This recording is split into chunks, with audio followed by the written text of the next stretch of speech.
Good evening, ladies and gentlemen. Tonight we are going to continue our discussion of validity, deductive validity. Now you recall that we're using validity in a specific sense. An argument is said to be valid if the conclusion follows logically from the premises. So when we say that an argument is valid, we are not yet saying that the premises are true or that the conclusion is true, merely that the premises of that argument, in fact, necessitate the conclusion. Now, the argument we are going to start this evening is an argument containing only categorical statements. Two categorical premises and a categorical conclusion. You remember last week we looked at hypothetical arguments, pure and mixed, and alternative arguments, which had hypothetical premises and alternative premises mixed in with categoricals in most cases. The one we're starting tonight has only categorical premises, and this type, and a categorical conclusion. This type of argument is known as a syllogism, a formal definition of which term I will give you something over an hour from now. But for now, you can think of it simply as an deductive argument consisting only of categorical constituents. Now, this type of argument, the syllogism, is entirely Aristotle's creation, or perhaps more accurately, discovery. The mixed and pure hypotheticals and the alternatives were worked out by logicians later than Aristotle. But the one we're doing tonight and next week, since we'll spend 2 weeks on it, is Aristotle's discovery.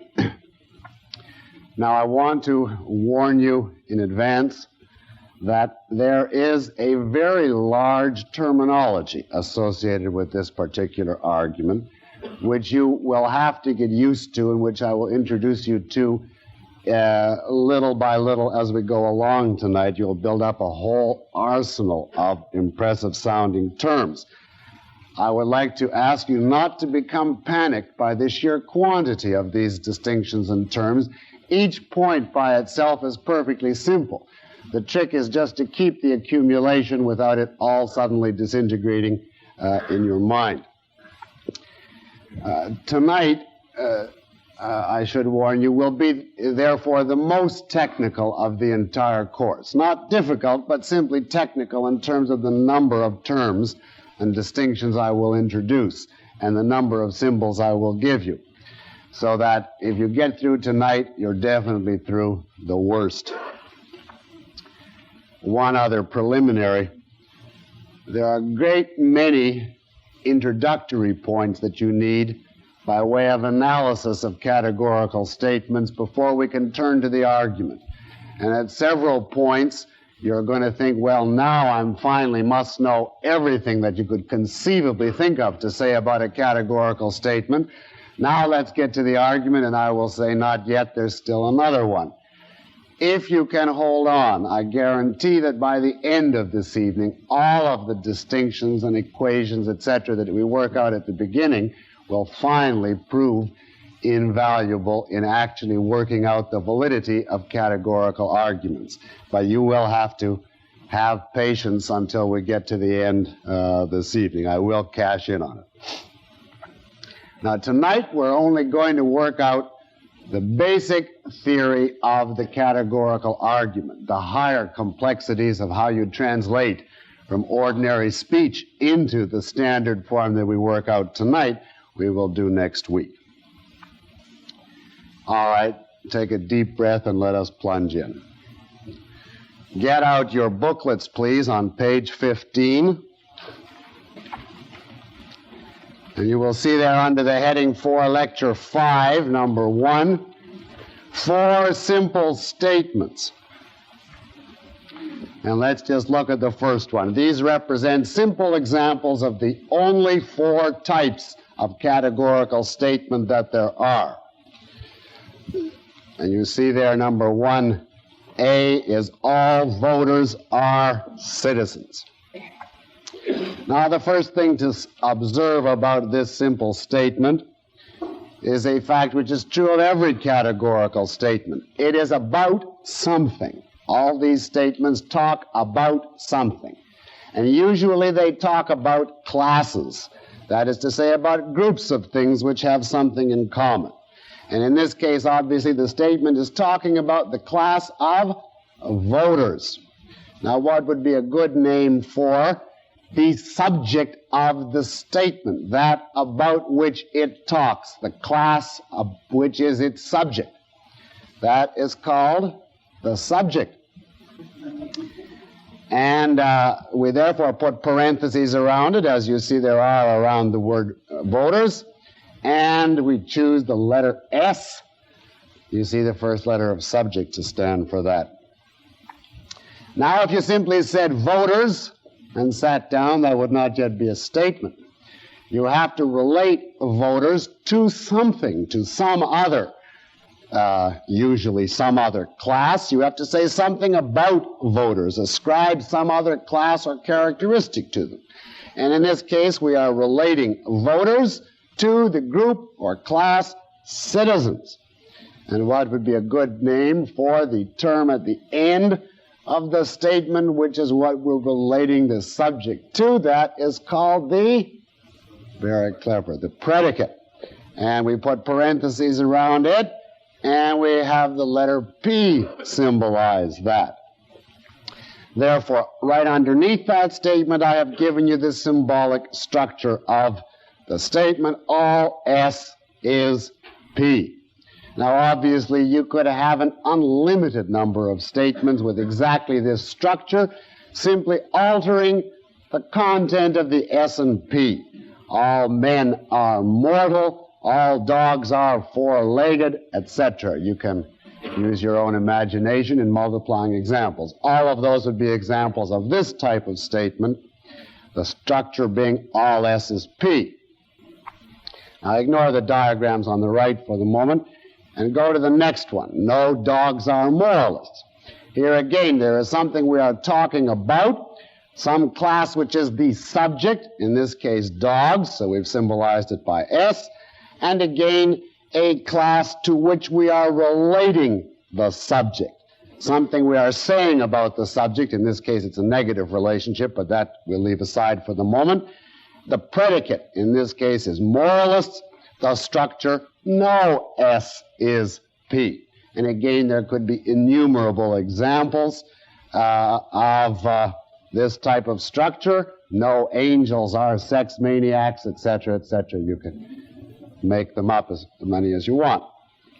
Now look at the next one. Again, we have a subject, something we're talking about, men, and a predicate to which we are relating it, in this case 6-footers, and therefore, by symbolizing, we get some S is P as the structure.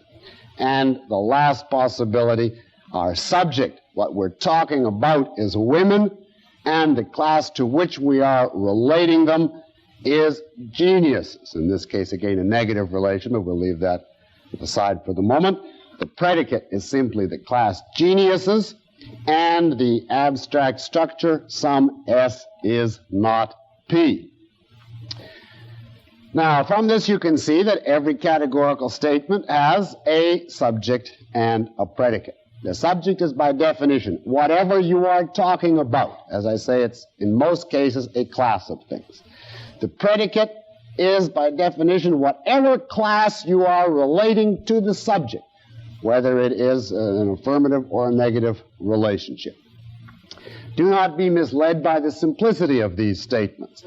The subject or the predicate may be very, very long phrases. There's no reason why simply one word must designate them.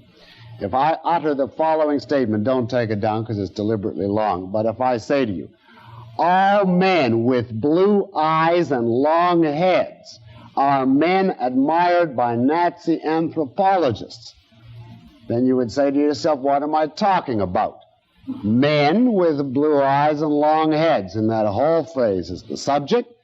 And to what class am I relating that subject? What am I saying about it? I'm relating it to men admired by Nazi anthropologists, Nazi. And so that whole business is the predicate. In other words, subject and predicate are used here in a logical, not a grammatical sense. We do not mean by subject simply a noun, and we do not mean by predicate a verb.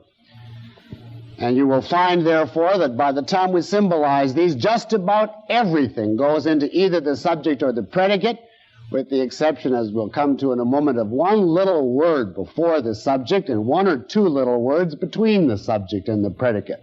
But the vast bulk of the sentence will have to be apportioned to either the subject or the predicate. Now let's see why these are the only four possibilities. Well, obviously, we're going to talk about some subject. We have only got two possibilities.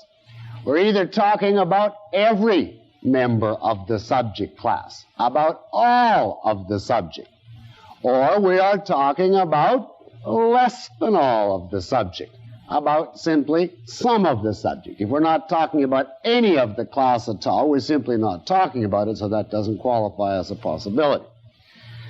This leads us, therefore, to say that these categorical statements differ in their quantity. So write down the word quantity. Now, the quantity of a statement designates simply the amount of the subject class that it refers to. The amount of the subject class that it refers to. And obviously, you've got only two choices. Either you refer to every member of the subject class, in which case the quantity is said to be universal. Universal simply means a statement which refers to every member of the subject class. Or you refer to simply some members of the subject class, but not all, in which case the statement is said to be particular in quantity. Particular simply means it refers to some members of the subject, but not all. Now, in the four examples we have, the first two are obviously universal in quantity. The first one tells you about all voters, and the second one tells you something about all dogs. Don't worry about the fact that it's negative. It still tells us something about all dogs, namely what?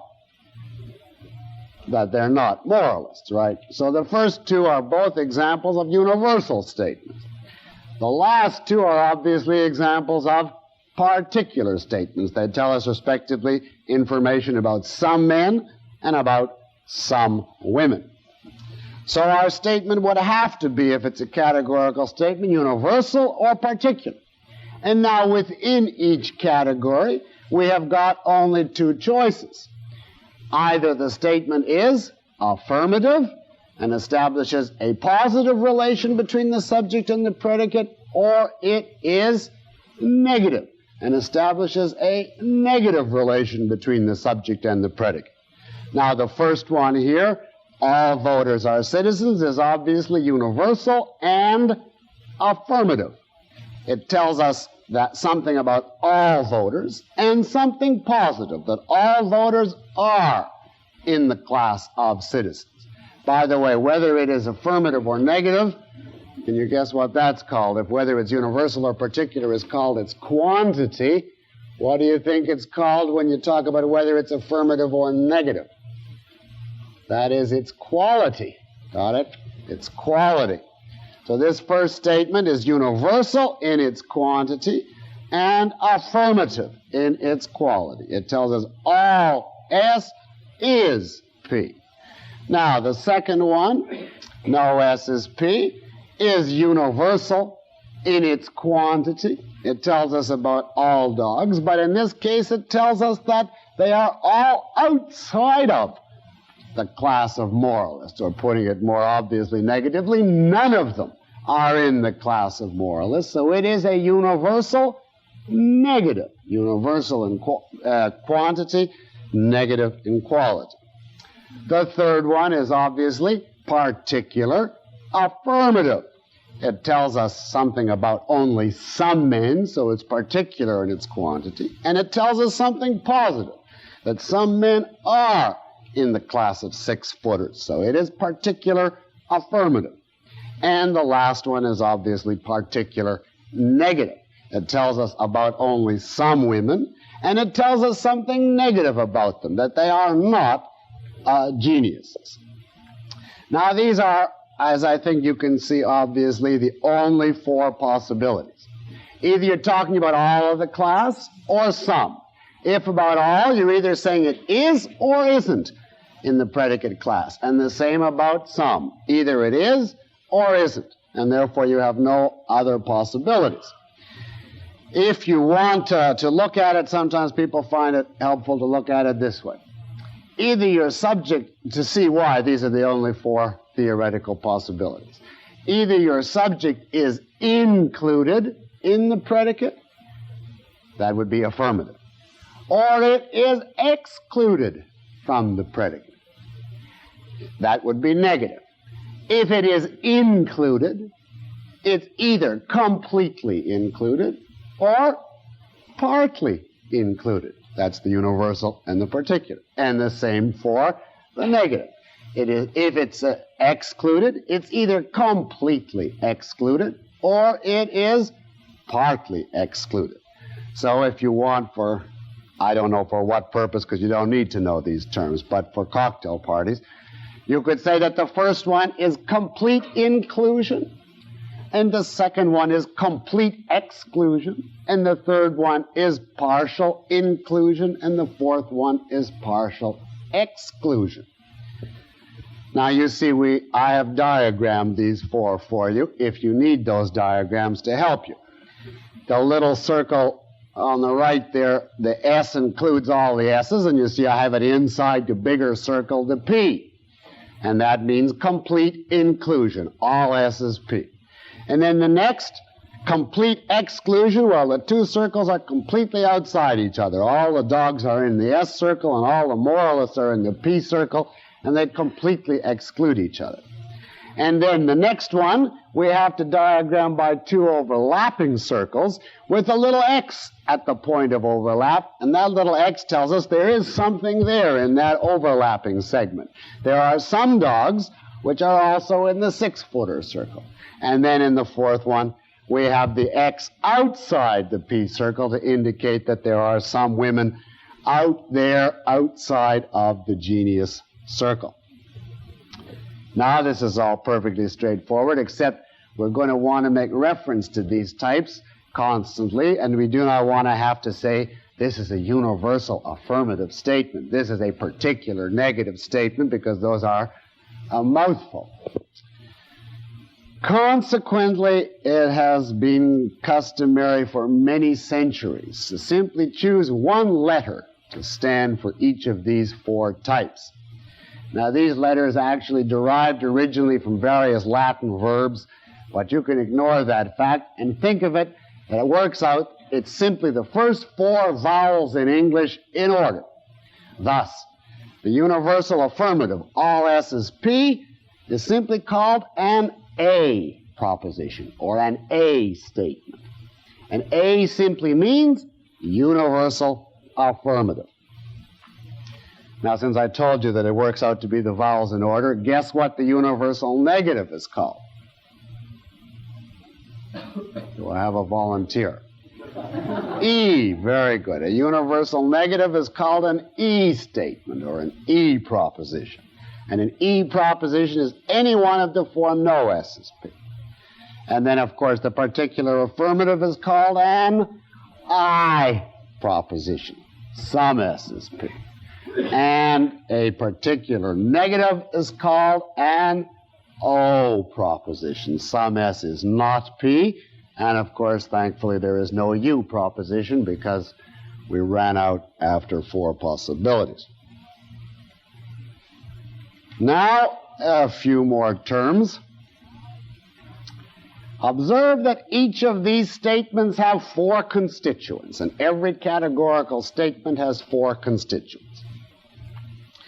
To begin with, there is a word at the very outset, as soon as you open your mouth, the first word in the statement, whose function is to tell you the quantity of the statement, to tell you whether it is universal or particular. In the first proposition, in the A proposition, that word is the word all, which is not part of the subject. That simply tells us how much of the subject we're talking about. In the second proposition, the E that word which indicates the quantity is no, and therefore the same price you get not only the quantity but the quality. In English, the one word no tells you it's universal and negative. And in the third and fourth, the I and the O, the word indicating the quantity is some. Now, what would be a good name for the word that tells you the quantity? It's called the quantifier. Very clever. The quantifier. That's the word that indicates the quantity. And it is always either all or no or some. All and no being universal quantifiers, some being particular. That's the first ingredient. Now, sometimes in ordinary English we leave it out, in which case we're going to have to work out rules later on next week, thankfully, how to tell what quantity is implied. But if, for instance, if I walk in and say, dogs like bones, you can guess that I am not restricting myself to some dogs, and you would imply an all. But when we get it in logical standard form, it must have a quantifier. Then, of course, there is a subject and a predicate. And those are referred to as the two terms of the statement, the subject term and the predicate term. And then there is a word or two between the subject and the predicate whose sole function is to link or join the subject and the predicate in order to make a complete statement. And it is always some form of the verb to be, like are or is. Logicians prefer is for the obvious reason that it's one letter shorter than are. It can be singular or plural. It can be present, past, or future tense. That doesn't make any difference. And it can be negative, as in the case of the O, it's are not or is not. Now, that little linking verb, which is just a form of the verb to be, is called the copula. C-O-P-U-L-A. So your structure will always be quantifier, subject, copula, which will be is or are or something, and then are not in the O case, and then the predicate term. Now, you might think, well, now you know everything, but there's still a few points of clarification. Some students are bothered by the following, so let me just raise it to get rid of it at this point. Take down these two statements and look at them. Some men are not intelligent.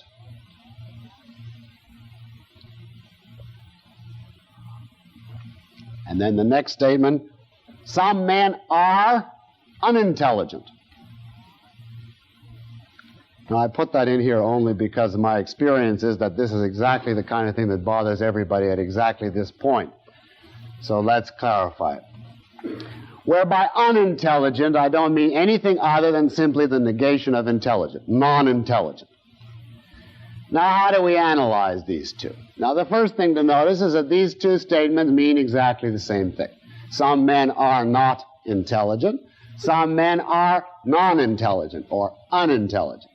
But they are analyzed differently, which is simply a matter of the way we symbolize it. And I want to indicate that at the outset. The meaning is exactly the same, and in fact later tonight I'll give you rules about how to go from one to the other and back, but just for now so you're not worried about it.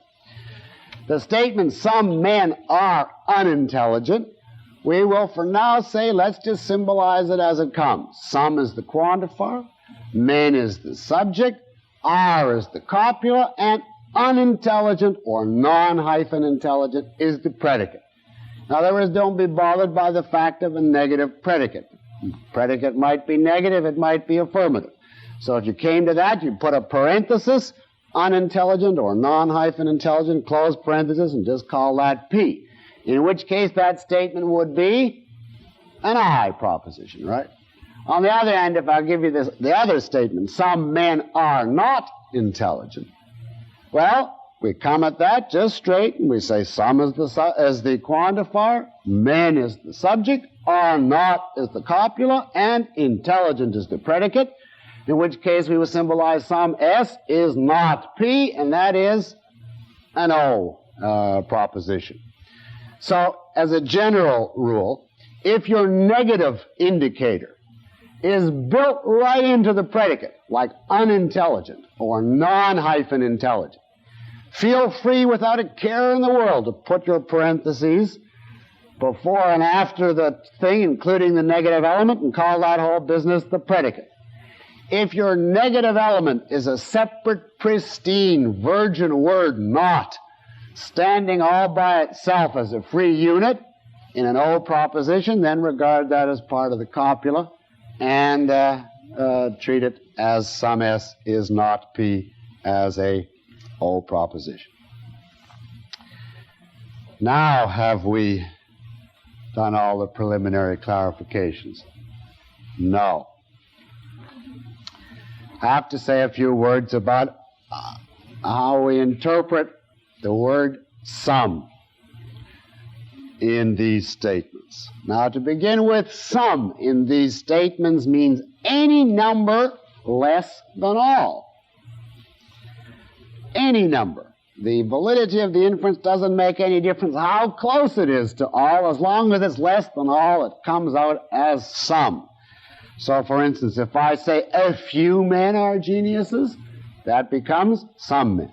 And the same was true if I say an occasional man, many men, the vast majority of men, most men, a number of men. Anything that isn't all is some, because that's the only distinction that the validity turns on, whether it's all or less than all. Now, what do we interpret some S is P to mean? The answer to that is very simple, if you get it. All we take it to mean is some S is P. In other words, we take it as not implying any commitment at all about the rest of S. We leave wide open. What about the rest of S? Now, sometimes you have other knowledge which you brought in from your general experience of life or your other education that will tell you about the rest of S. So if I say to you, for instance, some men are liars, you immediately think, oh yes, but some men aren't. But the statement itself didn't say that. The statement by itself simply said some men are. It left the question open. Other cases, for instance, if I come in and say some men are mortal, you say, well, yes, certainly that's true. Some men are mortal, all men are mortal, and therefore certainly some men are mortal. But again, the statement didn't tell you that. The statement by itself simply said some. And of course, if you don't have any outside knowledge, you don't know about the rest from the statement itself. So if I simply come in and say some crows are black, you don't know whether I mean to say and the rest of them are, or the rest of them aren't, or I have no idea one way or the other about the rest. Now, the rule we therefore take is, in the absence of any special knowledge that's communicated by the person, the statement by itself is to be interpreted. Some S, maybe all, maybe not all, we don't know, and we're not committing ourselves. But simply some S is P. That's the bare minimum that the statement must mean. We leave open about the rest of S. And of course, the same is true in interpreting some S is not P. We make no commitment by that simple statement. What about the rest of the S? Are they P or not P? We're simply saying we know that some S isn't. I want also at this point to remind you of a point that I made in discussing the common fallacies, and I deliberately planted it there to cash in on it at this moment. And that is, there is no such form as all S is not P. If you look at those four forms, you will see that there's no such form appears. There's all S is P, no S is P, some S is P, some S is not P, but there is no all S is not P. Now, who remembers what is wrong with all S is not P, which I covered several weeks ago? That represents a fallacy. What fallacy? That statement. That's an ambivalent utterance, if you remember. All S is not P could be taken to mean some S is not P and some is, or it could be taken to mean no S is P. In other words, it could be particular or universal negative. And therefore, when you come across it in an argument, the first thing you do is underline it and decide, is this intended as a universal or a particular, and rewrite it accordingly. But if you ever symbolize all S is not P, you have to quit right there, because your statement is ambivalent, there is no such form, and your whole argument disintegrates, and if you try to apply the rules, you simply can't, because there is no such form. Now I have another point to make. At this point, people usually ask, what do you do if you're talking about Socrates? Now, Socrates is not a class. Suppose I say Socrates is mortal. He is a single individual. Or suppose you were talking about New York City, which is not a class, a single locality. Or about the Red Cross, which is not a class, but a single organization.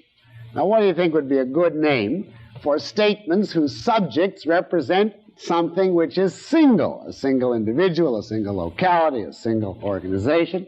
What would be a good name for that type of statement? Those are called singular statements. Now, we have to fit singular statements into one of our four forms. And the tradition of Aristotelian logic is that singular statements are treated as universals. The reasoning behind that is fairly simple. If I say Socrates is mortal, I don't mean just his liver is mortal, or his big toe is mortal, or his small intestine is mortal. I mean all of them is mortal. And so therefore, he is entitled in that statement to the quantifier all. Now this will do violence to your literary sensibilities. And you are going to have to find yourself writing a sentence like, all Socrates is mortal, where the all there stands for the quantifier and tells you to treat it as an A proposition. Now, of course, if you have a singular which is negative, you will start with a no. So if I tell you New York City is not cheap, how do you think that will come out in standard form? No, New York City is cheap. Now, you just get used to that. It sounds weird at the beginning, but I guarantee it'll sound more weird when we get some more examples later on tonight. But it's simply a way, you see, of indicating that we're treating it for purposes of the inference. It functions just like a universal, and consequently, singulars are always given the quantifiers of universal, either all or no. Therefore, they come out either as an A or an E, depending on the whether it's affirmative or negative. Now you ask, do you know everything you need to know about categorical statements in order to get to the arguments? Unfortunately, no. Now I must introduce the idea which you can write down entitled distribution. Distribution. Now the best way to explain this idea, I promise it'll be relevant because the rules are formulated. The rules of validity are formulated in terms partly of this concept, so it will be relevant. But I think the best way to do it is to give you an unintelligible definition which I'll dictate to you. It will be simply unintelligible, and then I'll explain it, but you'll have it down. So just take this down. A term is distributed by definition. This is the definition of distributed. A term is distributed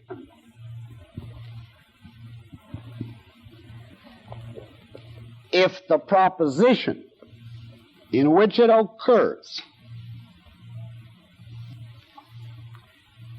gives you some information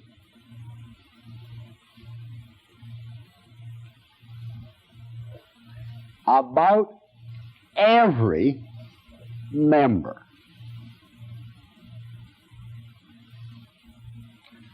of the class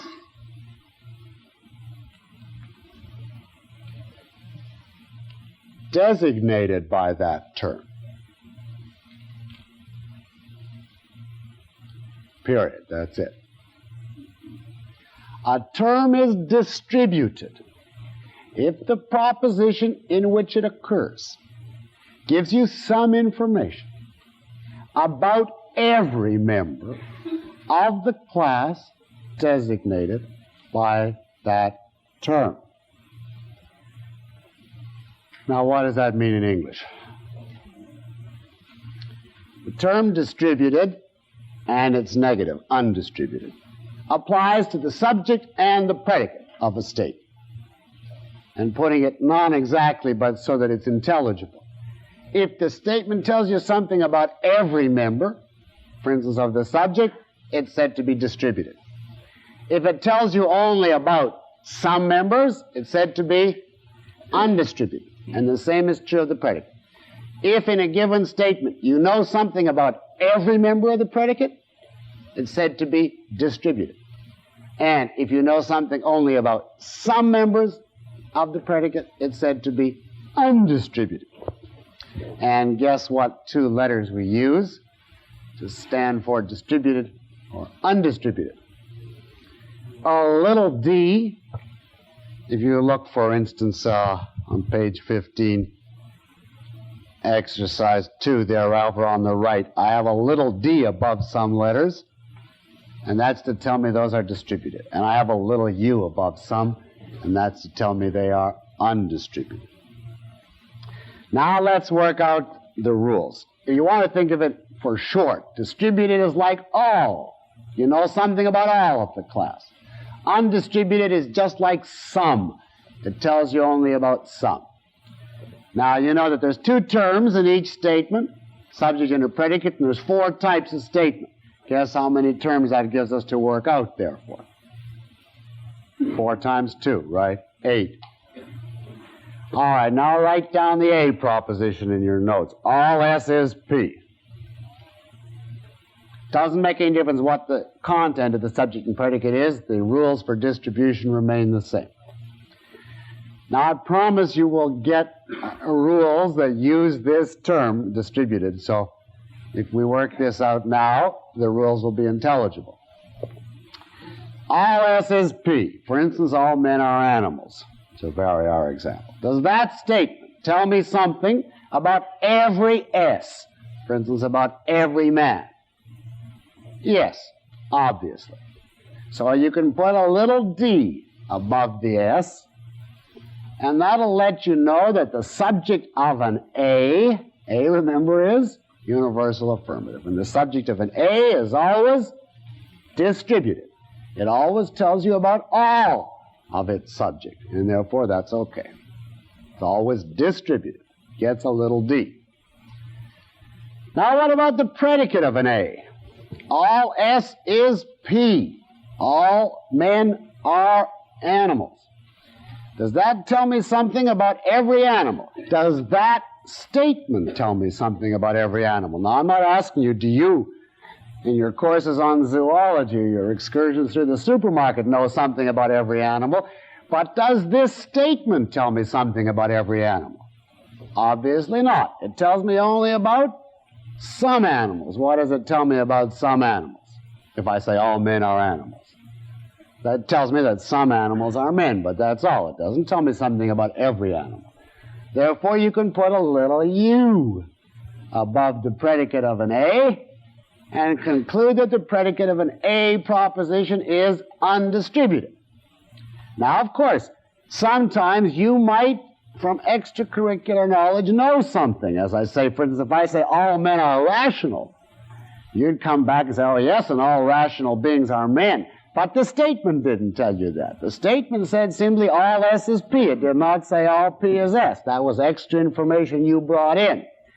Therefore, by itself, the statement does not give us information about every member of the predicate class. The predicate of an A is undistributed. Now let's look at an E. No S is P. Vary the example. No dogs are rational beings. Does that tell me something about every dog? Obviously, yes. Namely, that it's not a rational being. So you can put a D over the subject of an E. It is distributed. Does it tell me something about every rational being? Now remember, we got 2 circles, and all the dogs are in one circle, and all the rational beings are in another. Does that tell me something about every rational being? Yes, namely what? Not a single blessed one of them is a dog. And therefore, the predicate of an E is distributed. So it gets two little d's, an E. So far we have A, the subject is distributed, the predicate is undistributed. E, both of them are distributed.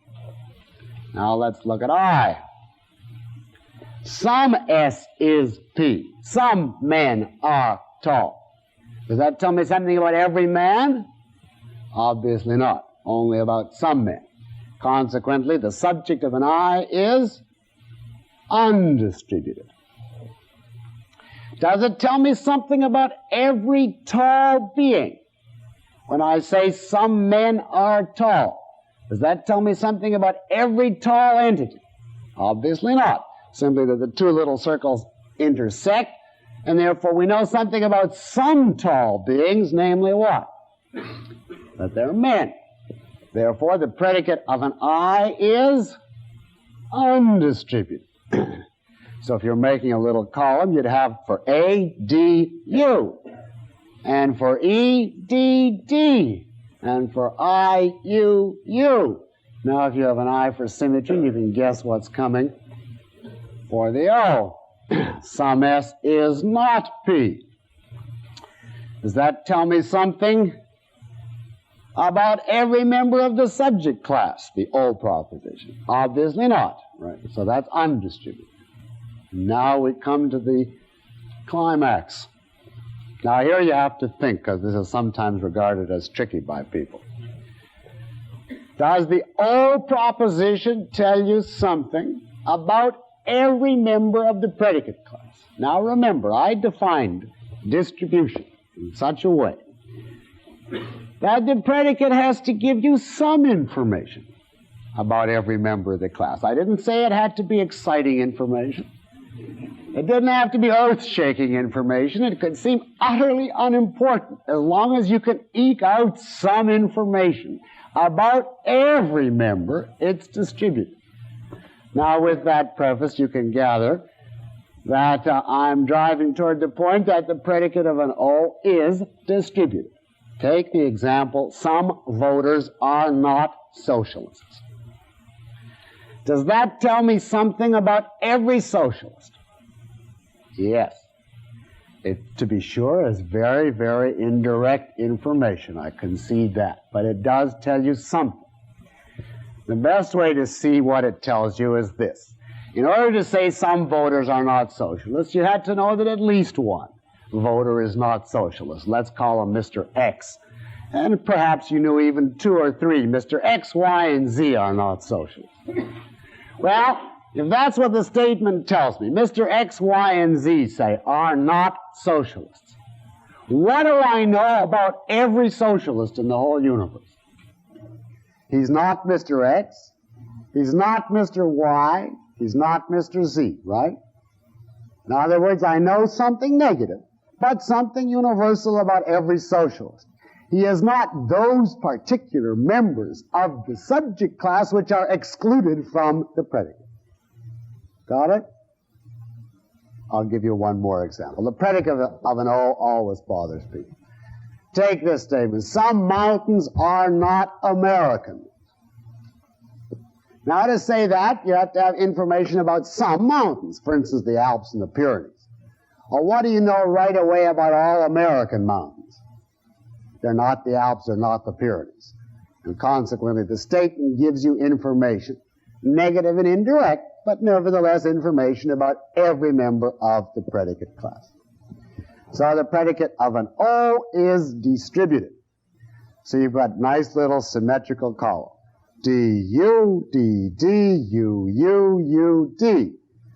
Or putting it the other way, you know about all and some, respectively the subject and predicate of an A. And then about all and all, and then about some, and then about some and all. Now let's have a quick little exercise to familiarize you with this much. Write down this sentence, and then I'll fire questions at you, and you see if you can answer them. This is a review. just to make this much stick before we go on. Let's take a simple one. Some pigs are fat. Now look at that and just call out the answers as soon as you know. What is the subject? Pigs. Not some pigs. Some is not part of the subject. Some is the, well, I'll tell you what it is in a minute. The subject here is just pigs. What is the quantity?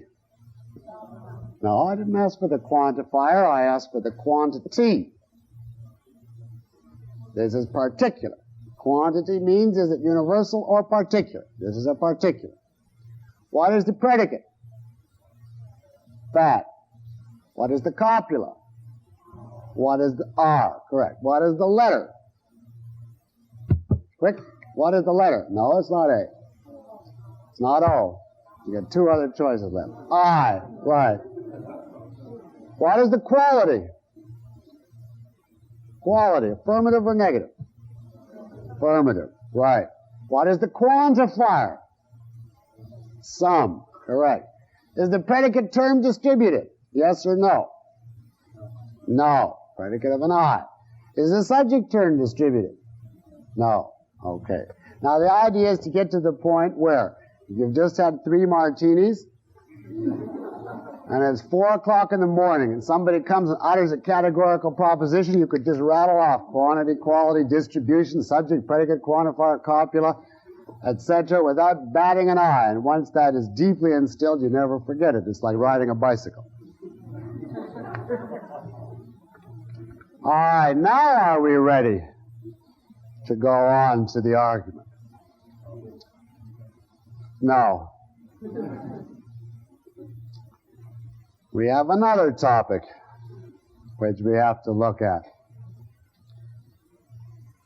Now, you remember when we did, just to let you know what I'm up to here, you remember when we did pure hypotheticals and we found that an argument could look like it was invalid, but if you manipulated the statements according to certain rules, you could make it look valid. Well, the same thing is true of syllogisms.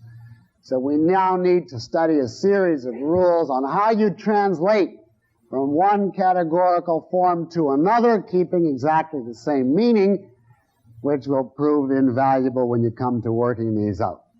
Now, this general topic is known as immediate inference. Immediate inference, IMM.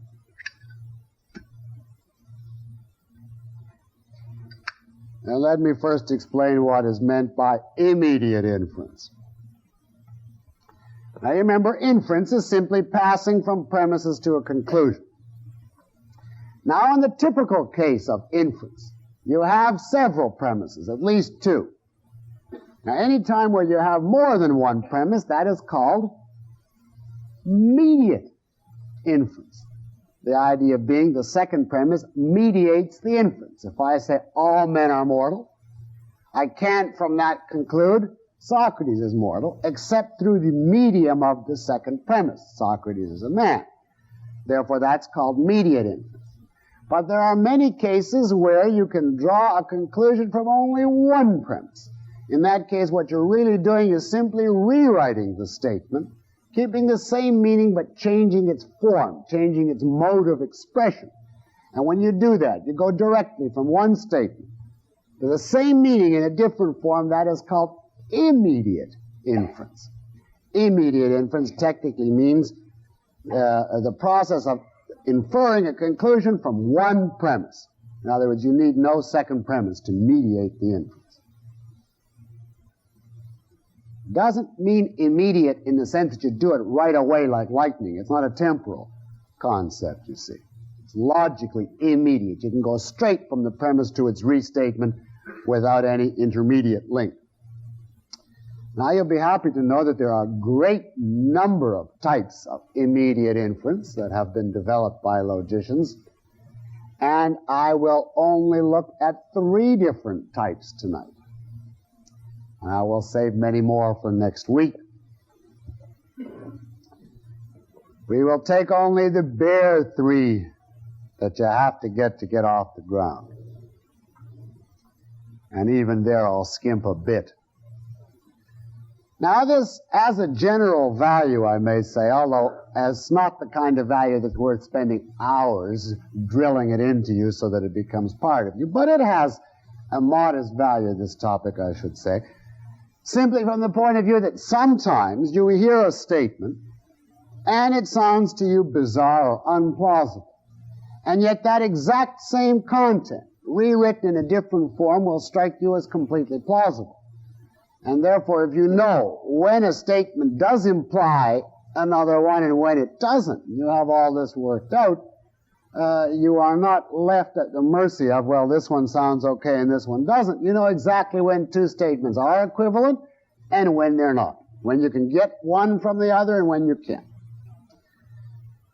All right, the first type of immediate inference I want to look at is called obversion.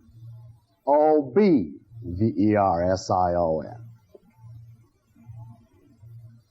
Obversion.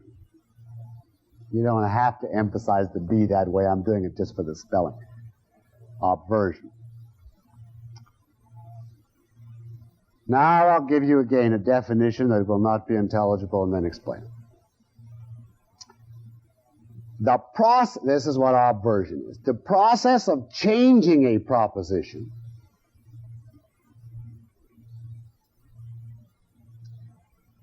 into a logically equivalent one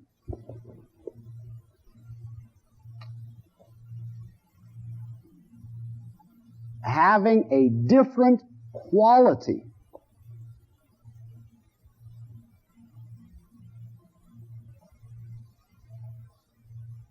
the process of changing a proposition into a logically equivalent one having a different quality. Now, by logically equivalent, we mean simply two statements are said to be logically equivalent when they have the same meaning, the same implications, they are actually the same statement. Simply the linguistic form has varied. And when we say that two statements differ in quality, we mean one is affirmative and the other is negative, or vice versa. So, in other words, in obversion, all you do is take an affirmative statement and rewrite it in a negative form, keeping the meaning exactly the same. Or you take a negative statement and rewrite it in an affirmative form, keeping exactly the same meaning. That's all you do in obversion. You go from affirmative to negative or negative to affirmative, but you must keep the meaning exactly the same. Now there's four types of statements, so that'll give us four different equations. Now let's do them one at a time. Write down all S is P. Now we want to write that exact same meaning, but we want it in a negative form. You might wonder why in the world would you want to write it in a negative form, but you will want to an hour and 10 or 15 minutes from now. So if you know it now, you'll be happy then. All S is P. All men are mortal, for instance. Now, if I want to write that in a negative form, keeping the same meaning, I'm obviously going to start with the word no. So I'll write no man. Now, what would I do? Can I just go on and finish? No men are mortal? Obviously not. That doesn't have the same meaning as all men are mortal. So here we invoke the little rule that two negatives cancel each other out and give us back our original meaning. So all we do, having gone from all to no, we say all S is P. We write no S is non-P. Now don't say not P. There is no form. No S is not P. No S is non-P. Where non-P is your predicate, and you put parentheses before the non, you write a parenthesis, N-O-N hyphen P, and close parenthesis. In that unit, non-P is your new predicate. So if I say all men are mortal, I want to avert it. It would become no men are non-mortal, where non-mortal is your predicate. And if you want to put that in literary English, you'd say no men are immortal.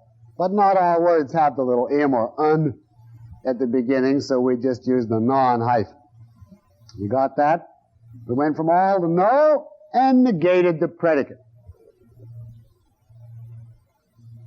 And what we ended up with, that glorious statement, no S is non-P, is called the obverse of the original statement. Now let's go to no S is P. We want to obvert that. Well, obviously, for instance, no dogs are rational. Then no S will become RS, right? And again, in order to keep the original meaning, we will negate the predicate, so we will end up with all S is non-P. And again, our parentheses go around non-P. That is our new predicate. No dogs are rational. All dogs are non-rational. So the obverse of no S is P is simply all S is non-P. And now let's look at the I's. Some S is P. Now you're going to get a glorious obverse to this one. We want to go from affirmative to negative, so we're going from an I to an O. So the some S is becomes some S is not, right? And then we want to introduce the other change in order that the two cancel each other out, so the P becomes non-P, and your final statement is some S is not non-P. Now there are actually occasions where it's of use to be able to utter that, although I grant you at this stage you might wonder why in the world. Now that statement is the obverse, and notice it's an O. Some S is not non-P, where non-P is the predicate. And then finally, the O, some S is not P. How would you obvert that? Well, the is not becomes is, so we write some S is, and the P is again negated, so we end up with some S is non-P, non-hyphen P. And this was the example I mentioned about some men are not intelligent and some men are non-intelligent. Those were simply the obverse of each other. Now that isn't too hard. The general rule is you change the quality of the original. So if you had an A, you end up with an E. If you had an E, you end up with an A. If you had an I, you end up with an O. If you had an O, you end up with an I. You keep the subject untouched. In obversion, you do not touch the subject. It remains untouched. And you negate the predicate. Can you take one more type of immediate inference? Then I'll give you a breather. Now this next one is called conversion. Conversion. And I will give you a definition. The process of changing a proposition into a logically equivalent one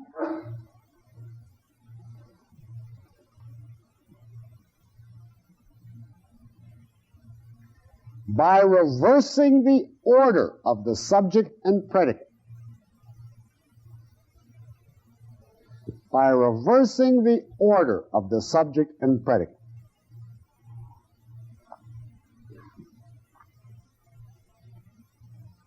The process of changing a proposition into a logically equivalent one by reversing the order of the subject and the predicate.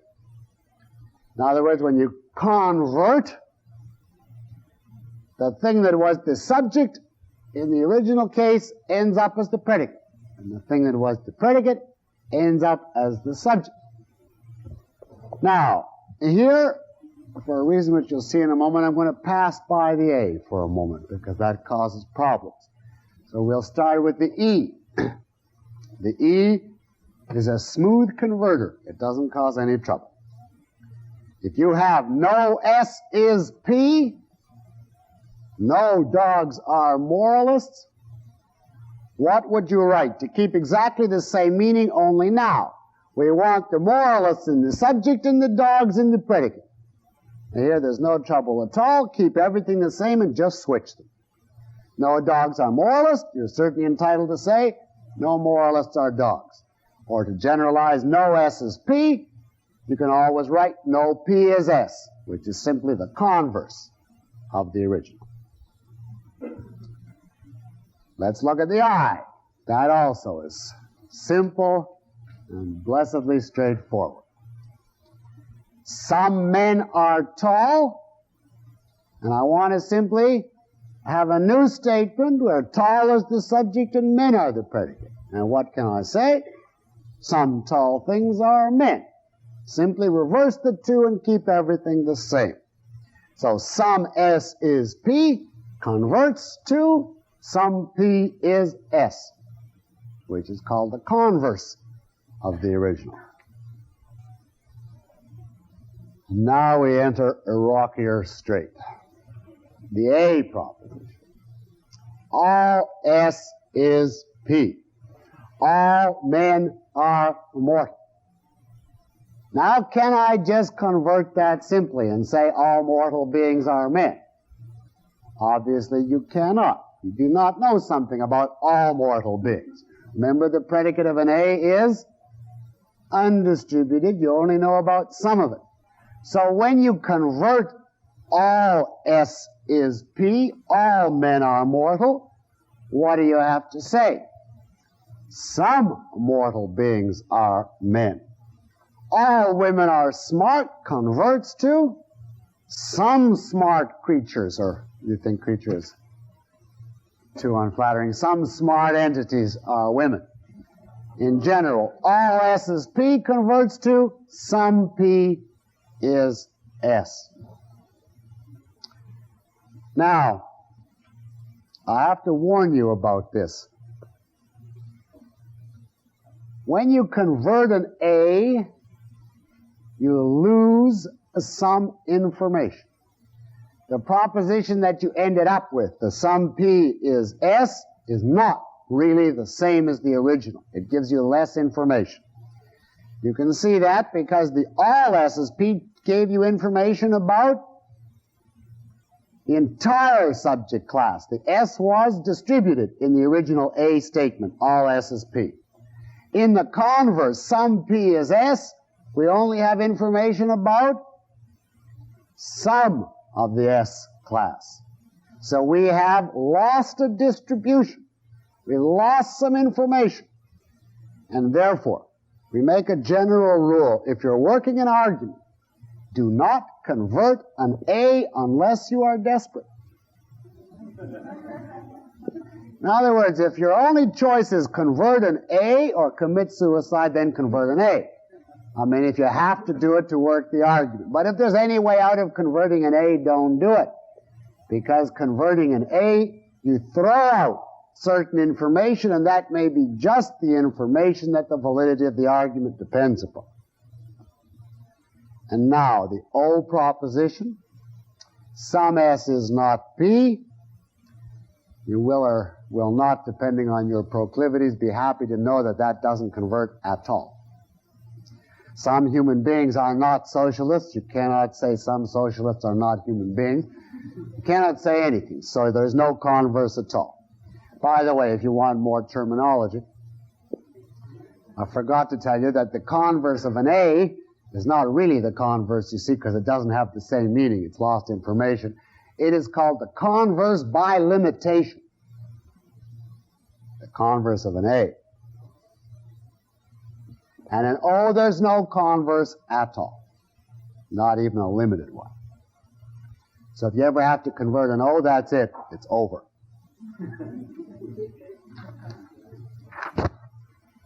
Now, I could not face you without giving you a few minutes break on the next process of immediate inference, so let's take a short break here.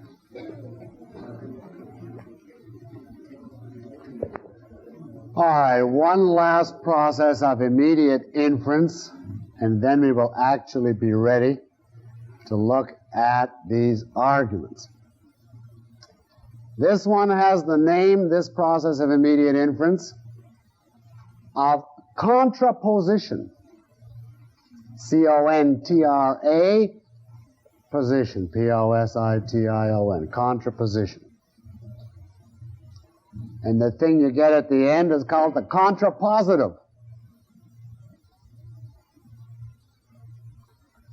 Now you'll really like the definition of this one as follows. The process of changing a proposition into a logically equivalent one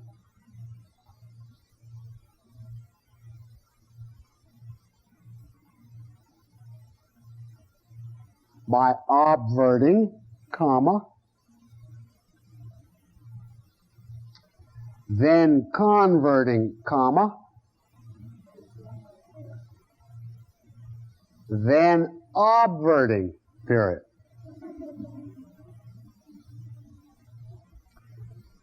The process of changing a proposition into a logically equivalent one by obverting, then converting, then obverting. In other words, the contrapositive is simply the obverse of the converse of the obverse of the original. Yes, the contrapositive is simply the obverse of the converse of the obverse of the original. Now this obviously sounds insane, but it is actually very useful. Now, I'm not going to work it out for all four, because the only one we really need to know is how to take the contrapositive of an A. So let's restrict ourselves to that. Write down all S is P. Now to get the contrapositive, first write down the obverse of that, and I'll give you a second. All right.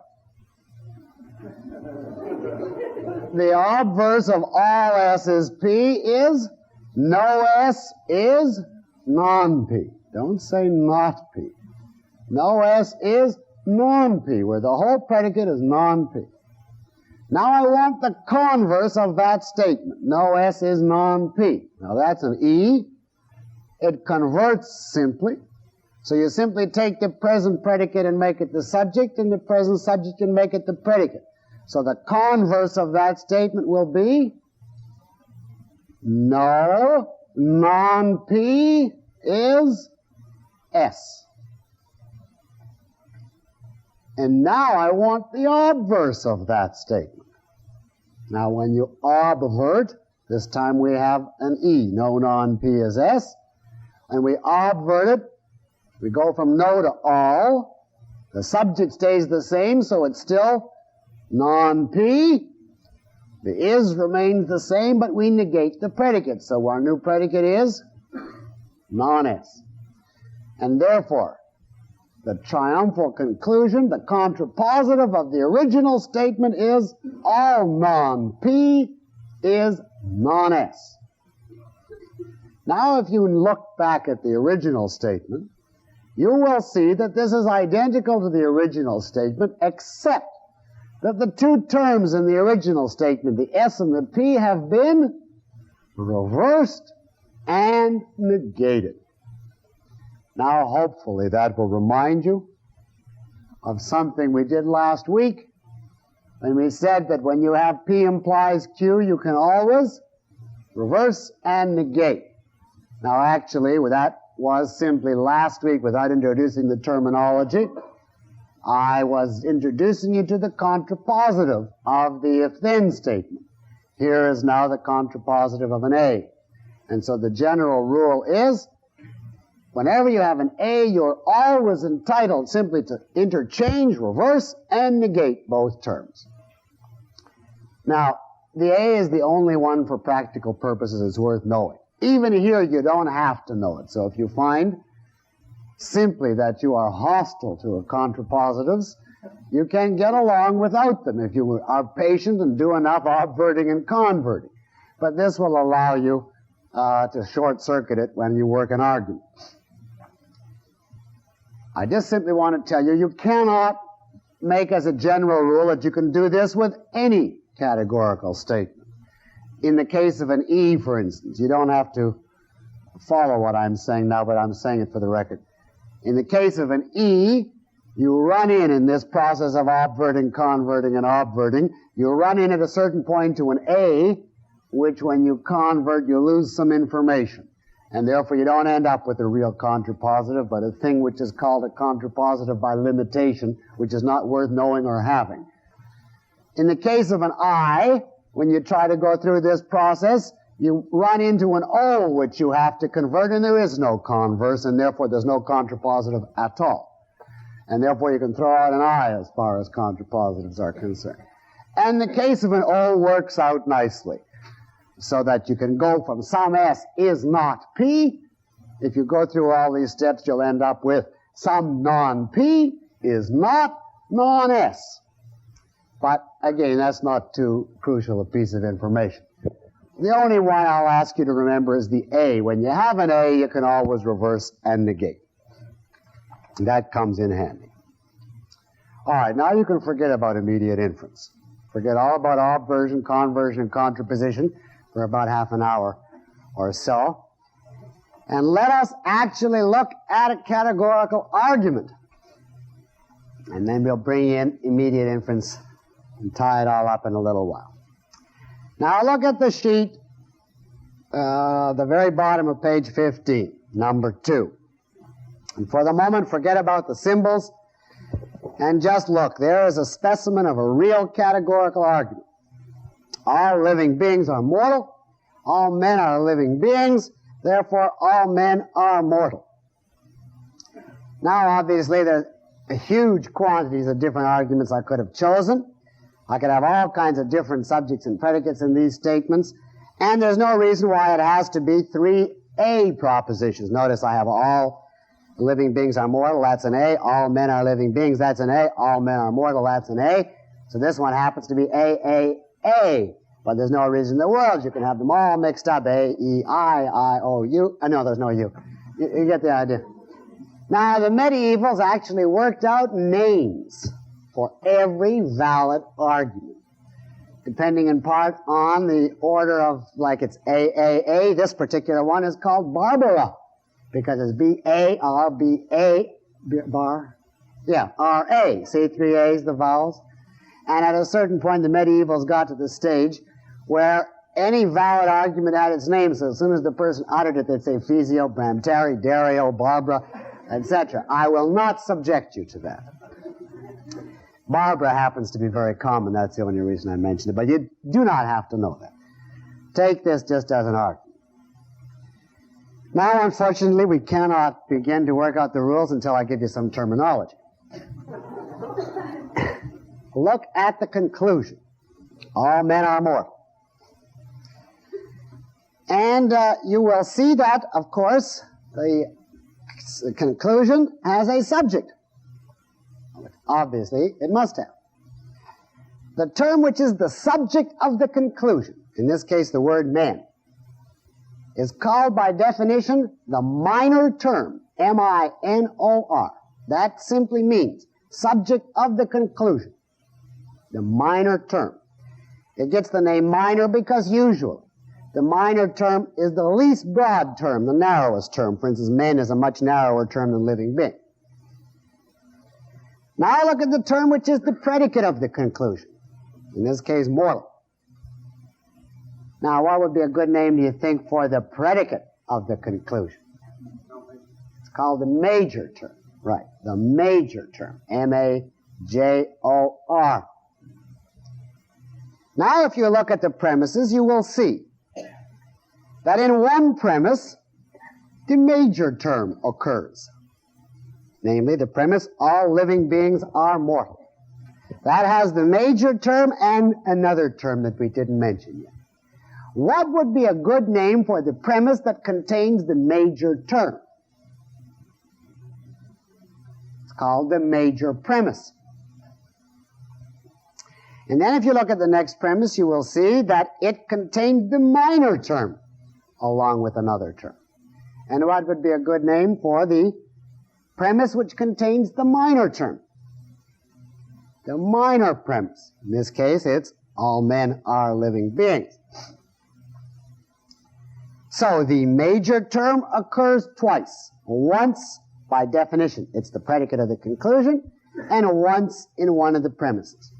The minor term occurs twice. Once, by definition, it's the subject of the conclusion, and once linked to another term in the minor premise. And then notice we have one term left over, which appears twice. Once, it's linked to the major term, and once it's linked to the minor term, and it doesn't show up in the conclusion at all. Now this is the term, you can think of it as the one in the middle that greases the connection between the minor and the major.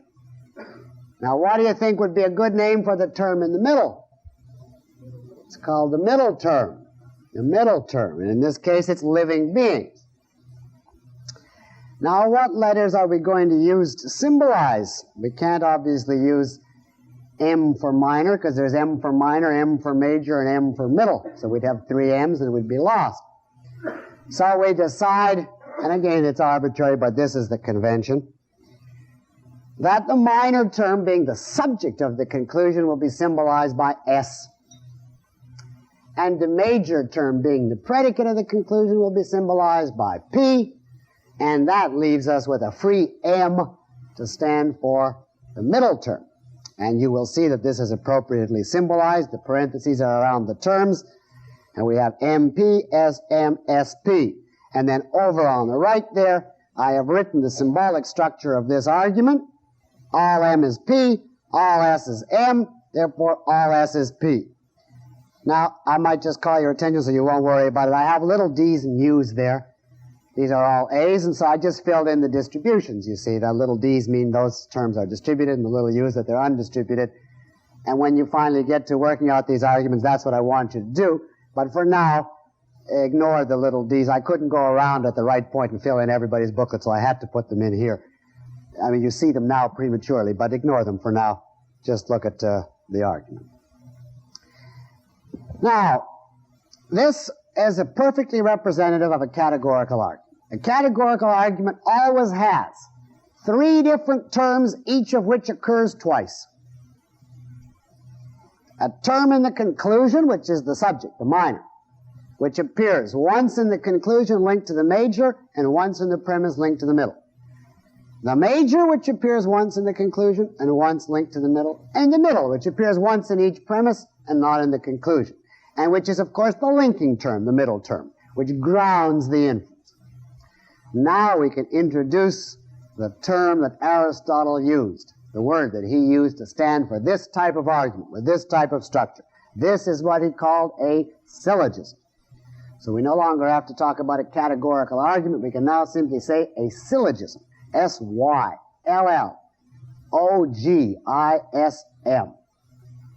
Syllogism. Now, syllogism in Greek simply means connected discourse, but I'll give you a technical definition of syllogism. A deductive argument containing 2 premises and 3 terms, comma, 2 of which are linked in the conclusion,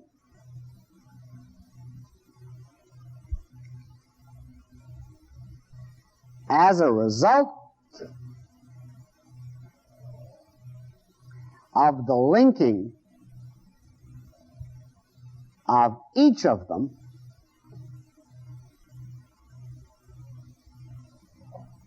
with the third or middle term in the premises.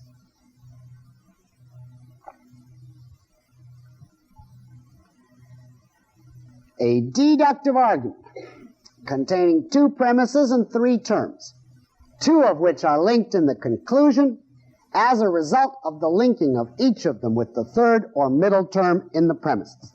That's all a syllogism is. And this what we have down here is a simple example. 3 terms: men, mortal, living beings. Two of them are linked in the conclusion as a result of the fact that in each of the premises we connect them to the same third or middle term, living beings. That's all a syllogism is. And now all we have to do is work out when is a syllogism valid and when is it not. The rules of validity for syllogisms.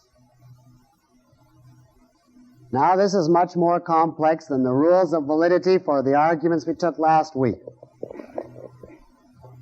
As a matter of fact, there are 5 rules of syllogistic validity. 5 rules that a syllogism must fulfill. If it violates any one, even if it comes through with flying colors on all the other 4, it's out. It's invalid. Therefore, what you have to do is learn the 5 rules, and to test a syllogism, you simply take the rules in order. You look at it and you say, is it okay on rule 1? Yes. Okay. What about rule 2? Yes. Okay. And so on. At any point you strike a violation, that's it. It's out. It might have more than one fallacy, but once you found one fallacy, it's already lost, so you may as well quit.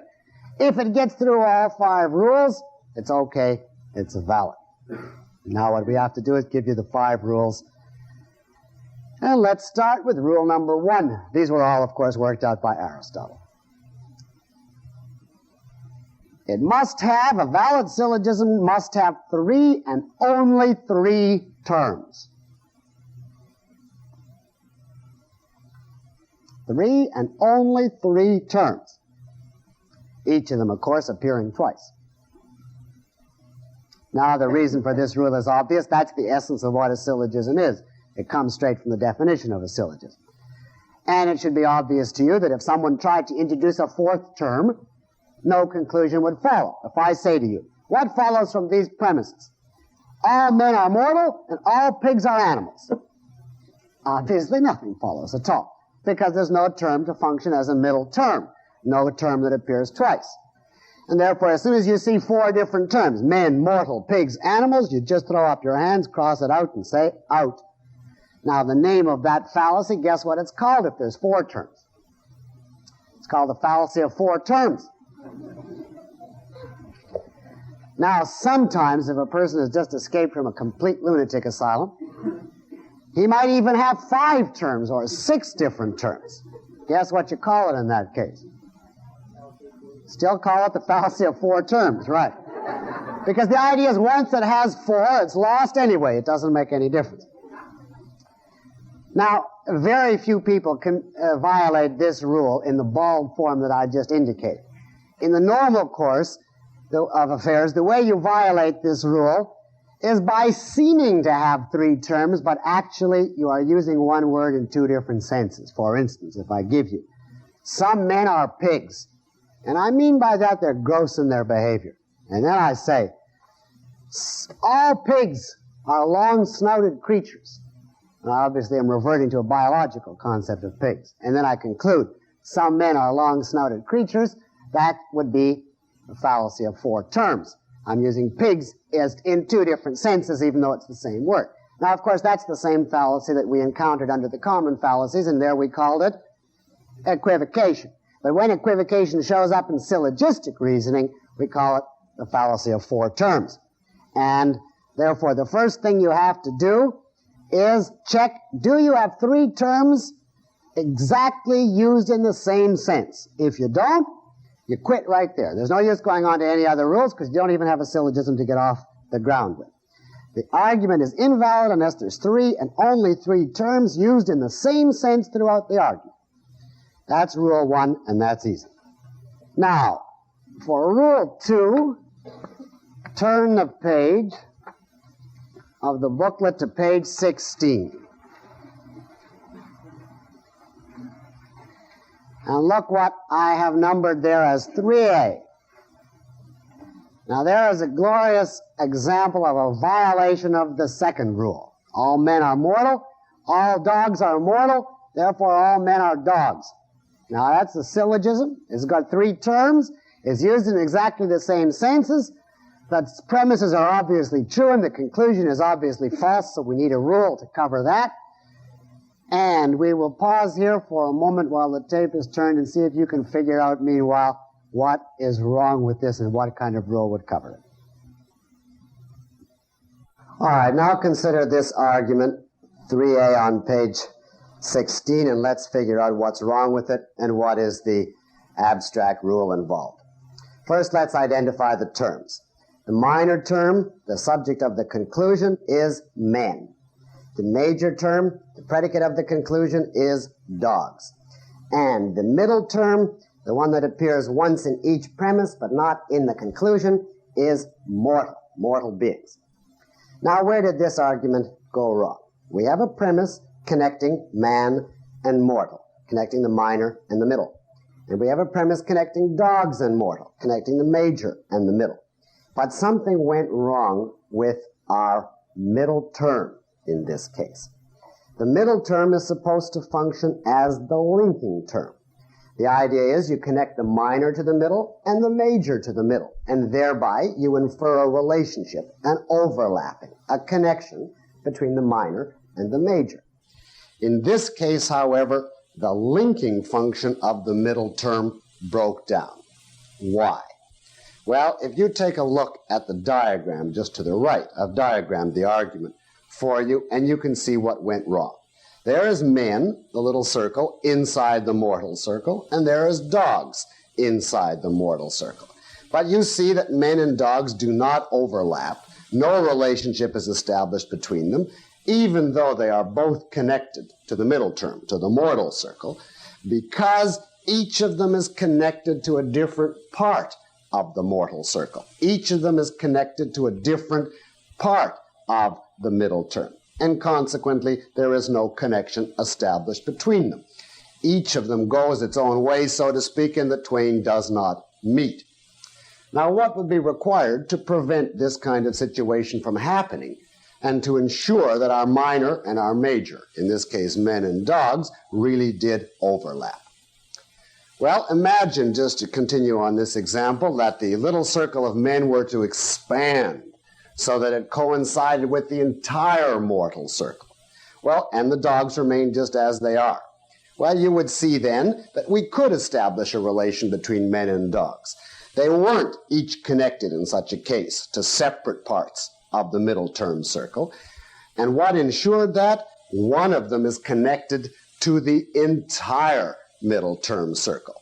Consequently, it must overlap the other if the other has any connection at all to the middle term circle. Putting the point now abstractly, at least one of our terms would have to be connected to the entire middle class. We would have to know something about every member of the middle class in order to ensure that the minor and major weren't connected to different parts. What is the technical terminology to describe a statement which gives us information about every member of the middle term? Well, of course, that, as you know, means the middle term must be distributed. You know that distribution is the characteristic of a term when we are given information about every member of the term. Consequently, now we can state this rule, the second rule, and it is simply this. The middle term must be distributed at least once. Write that down. This is the second rule of validity. The middle term must be distributed at least once. You got that? In other words, in at least one of the premises, you must be given information about every member of the class that is the middle term. And that will be the guarantee that the minor and the major are not connected to separate parts of the middle term, and therefore you will ensure that the middle term is functioning as a linking term. Now, if you violate this fallacy, this rule, what would be a good name for the fallacy? Well, it is called, very logically, the fallacy of undistributed middle. The fallacy of undistributed middle. I emphasize that by this rule, the middle term has to be distributed at least once. There is nothing in this rule to say that the middle term must be distributed twice. It can be distributed twice. That's perfectly all right. But the minimum is it must be distributed at least once. Otherwise, it commits the fallacy of undistributed middle. Now, if we take that argument and adapt it to show you, the one 3a on page 16, and adapt it to show you how we could make it valid by adhering to this rule. Take the same premise, all men are mortal. And now let's make the second premise, all mortal beings are organisms, and then conclude all men are organisms.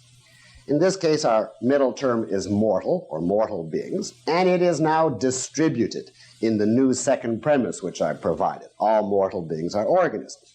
And you see, of course, that is a perfectly valid argument. All men are mortal, all mortals are organisms, therefore all men are organisms. Now men and organisms do overlap. They can't be connected to different parts of the middle term because organisms is now connected to all mortal beings. In other words, the middle term is here distributed at least once, and therefore it functions validly as a linking term.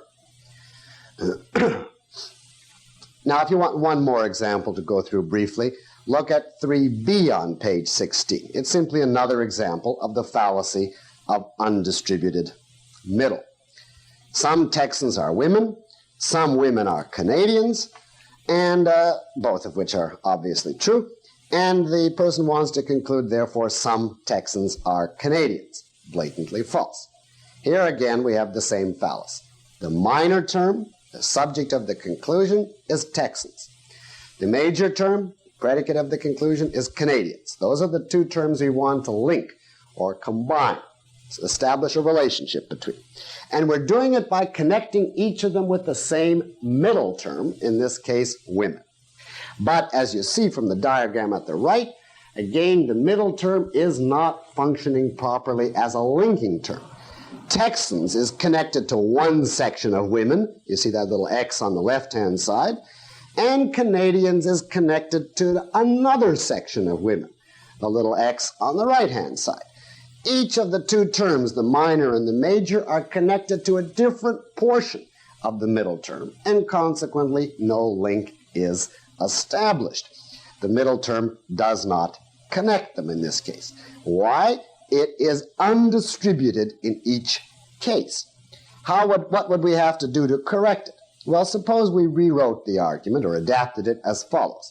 Keep the same first premise. Some Texans are women. But now, as the second premise, right, all women are female. All women are female. Well, now, from those two premises, I could certainly conclude some Texans are female. Now my middle term is distributed in the second premise. I know something about all women. I know that if it's a woman, it's a female. The women is distributed in that premise. Well, then, to the extent that the Texan circle overlaps women, it must overlap female because female is connected to all women. Again, once the middle term is distributed, it functions properly as a linking term. And thus the rule, the middle term must be distributed at least once. Again, I say to you, it can be distributed twice, but it does not have to be.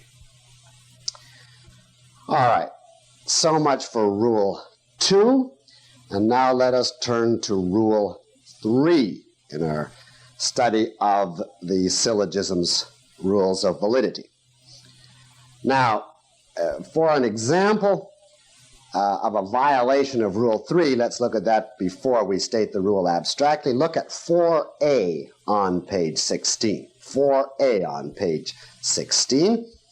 You will see there a good example of an argument that violates the rule number 3 that I'm about to get to.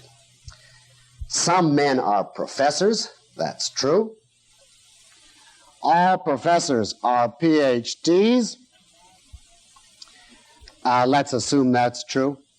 Conclusion, all men are PhDs, which blatantly does not follow from these premises. Now, we have 3 terms, so it's not Rule 1 that went wrong. We have men, professors, PhDs. What is the middle term in this case? Professors. Is it distributed at least once? Yes, in the second premise, all professors. Consequently, It's not the fallacy of undistributed middle. There's something else that went wrong with this argument. What?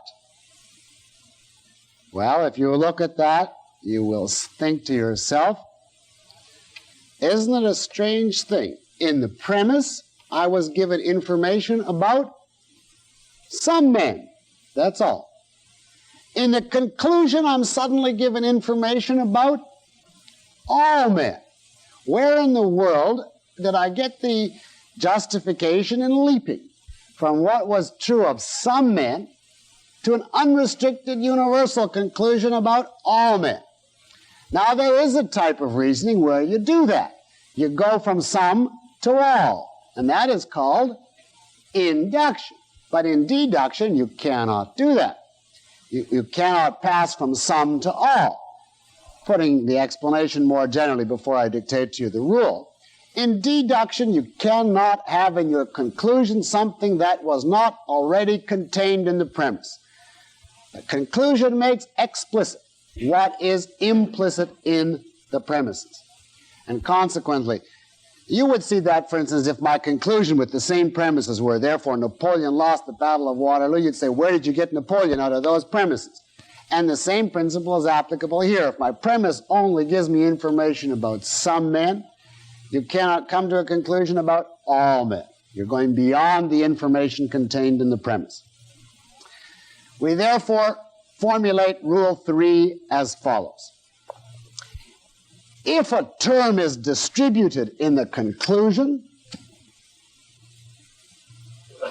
then it must be distributed in the premises.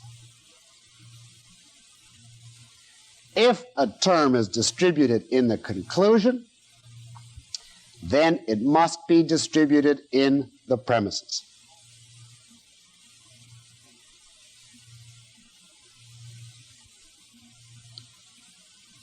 Distributed, remember, means you're told information about all the class, about every member.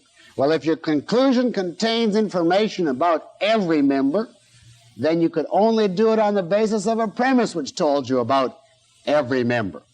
And that's the rule. If it's distributed in the conclusion, it must be distributed in the premise.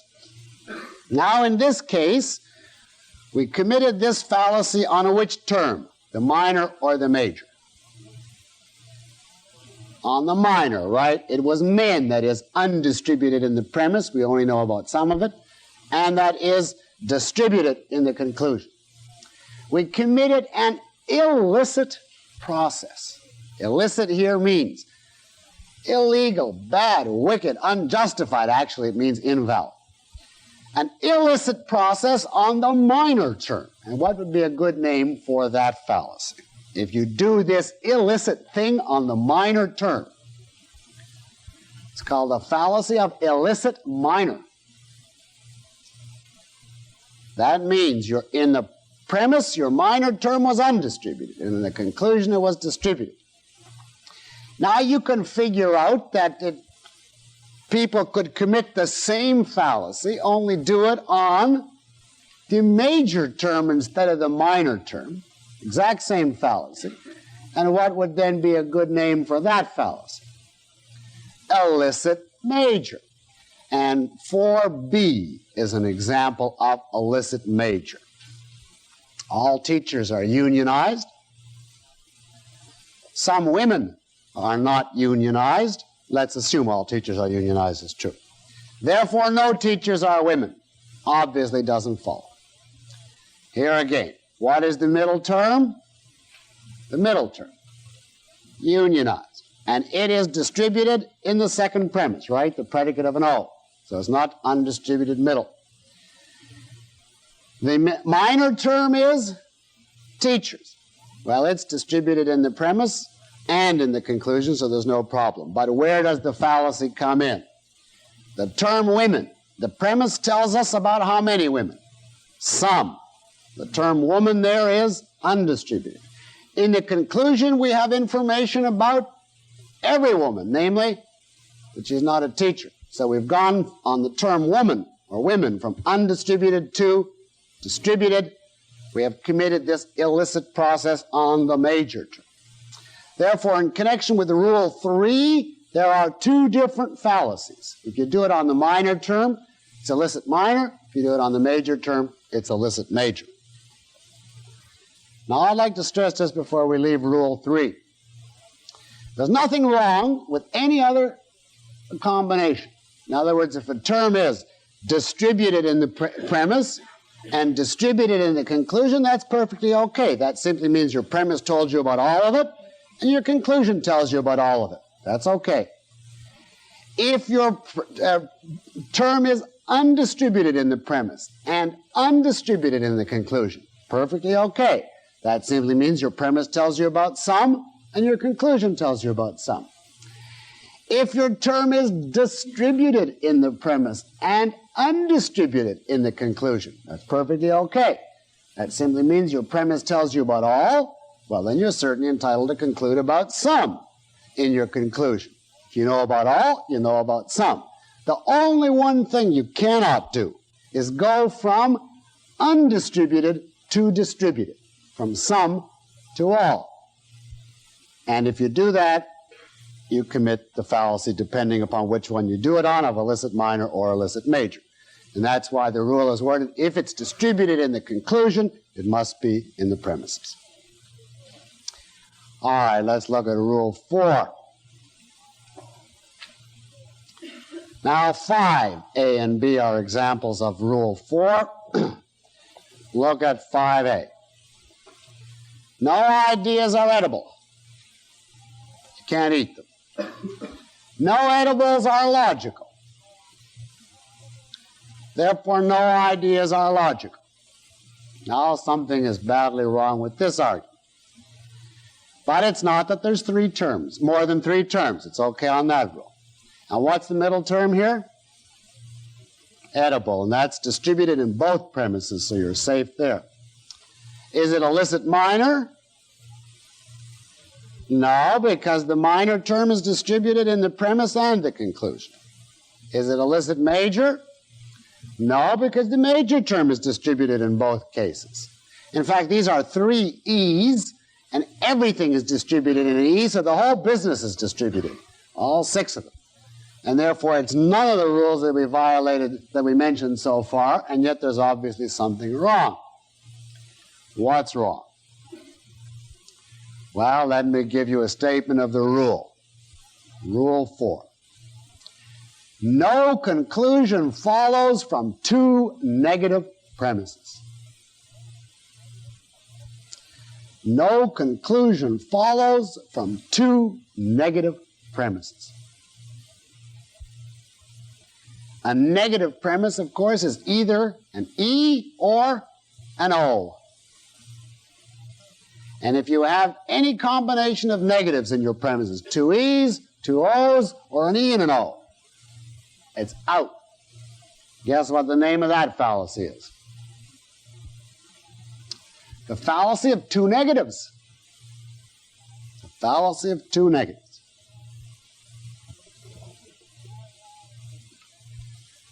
Now, why is this a fallacy?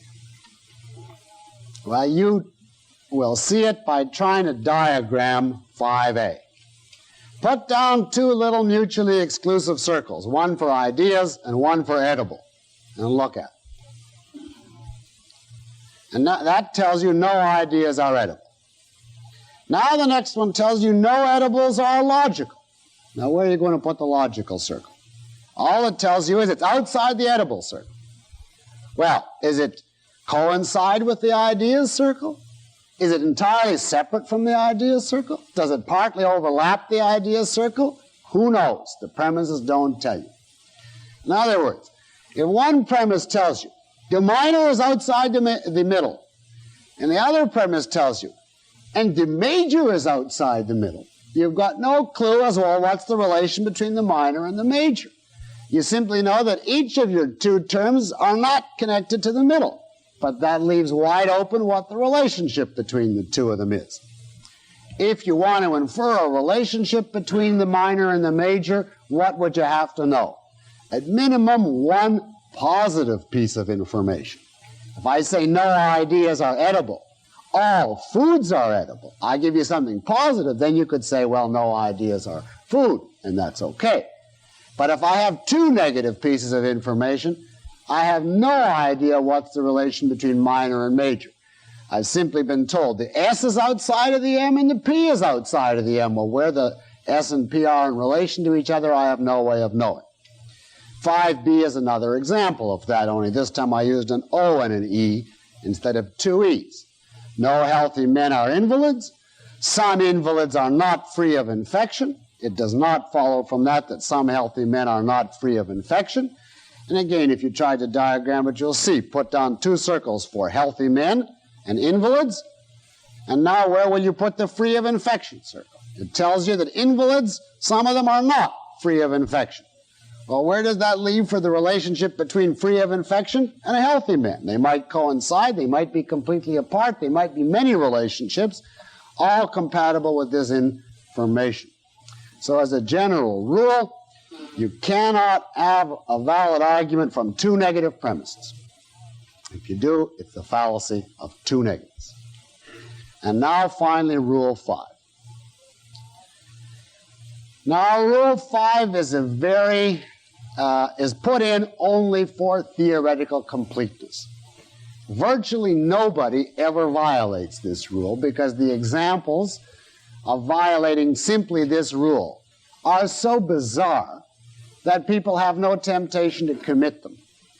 So we put it in just simply to cover the last outside ditch possibility, but that's all. And this rule has two parts which I will dictate to you. Rule 5. If one premise is negative, then the conclusion must be negative. And if the conclusion is negative, then one premise must be negative.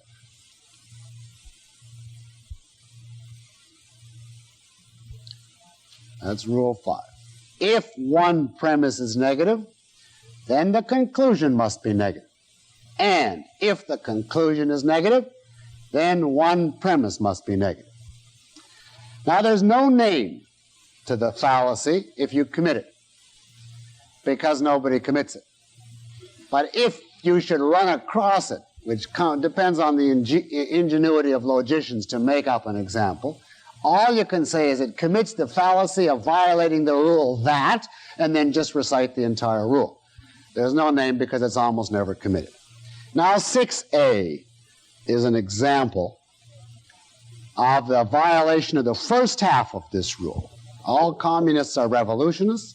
Some Americans are not revolutionists, therefore some Americans are communists. It has a negative premise and an affirmative conclusion. Of course, the first half of the rule says if a premise is negative, the conclusion must be negative. And you can see just that it has no plausibility on the face of it, and yet none of the other things we've mentioned are wrong with this rule. It doesn't have two negatives, it has three terms, middle term is distributed, etc. It's all fine, but obviously it doesn't follow. And the little diagram on the right there makes blatantly clear that why it doesn't follow. There's the communists inside the revolutionists. All communists are revolutionists. Then it says some Americans are not revolutionists, so I put a little X outside the revolutionists, and that stands for those particular Americans, the ones that aren't revolutionists. Well, you can see by inspection that the only conclusion you could come to is then some Americans are not communists, obviously. And therefore, in other words, if your premise is negative, you would have to come to a negative conclusion. And now, the last half of Rule 6 is even more rare. You have to torture yourself to find an example of this one.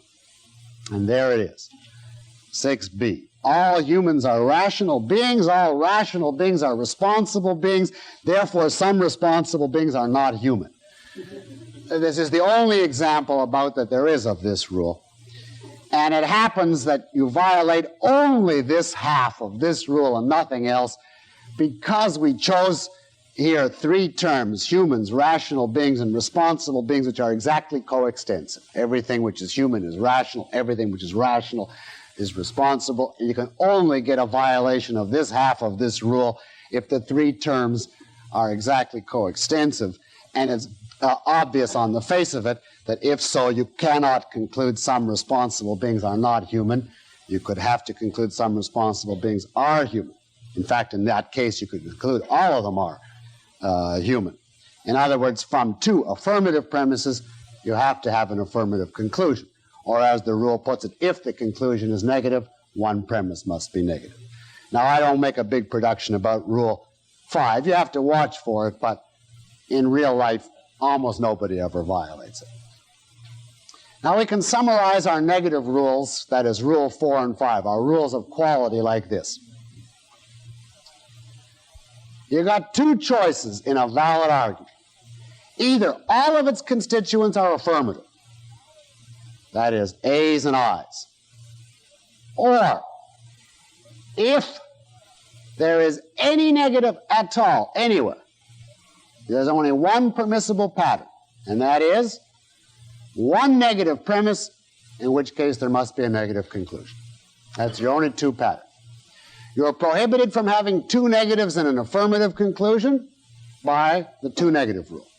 You're prohibited from having two negatives and a negative conclusion by the two negatives rule. You're prohibited from having a positive and a negative and a positive conclusion by the first half of Rule 5. If a premise is negative, the conclusion must be negative. And you're prohibited from having two positives leading to a negative by the last half of Rule 5. If the conclusion is negative, one premise must be negative. So if you want to take it down, you can put it like this. If there are negatives, and that means E or O, if there are negatives, then only one premise can be negative, in which case the conclusion must be negative. Now that is the rules of the syllogism. Does it have three terms? Are the distributions okay? The middle term must be at least once. If the minor term is distributed in the conclusion, it must be in the premise, and so for the major term. And are there any negatives in it? If so, there can only be one, in which case the conclusion must be negative. So all you do is take the argument, look at it, count up the terms, check the distributions according to Rule 2 and 3, check the negatives according to Rule 4 and 5. If it comes through unscathed on all the rules, it's valid. If it violates any one rule, it's immediately invalid. And as I say, it doesn't make any difference.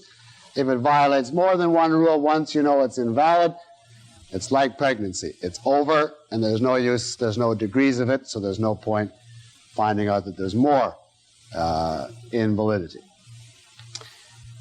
Now, can you take one more last point before we conclude for this evening? I don't want to leave you wondering where did obversion, conversion, and contraposition come in. Now we finished the rules.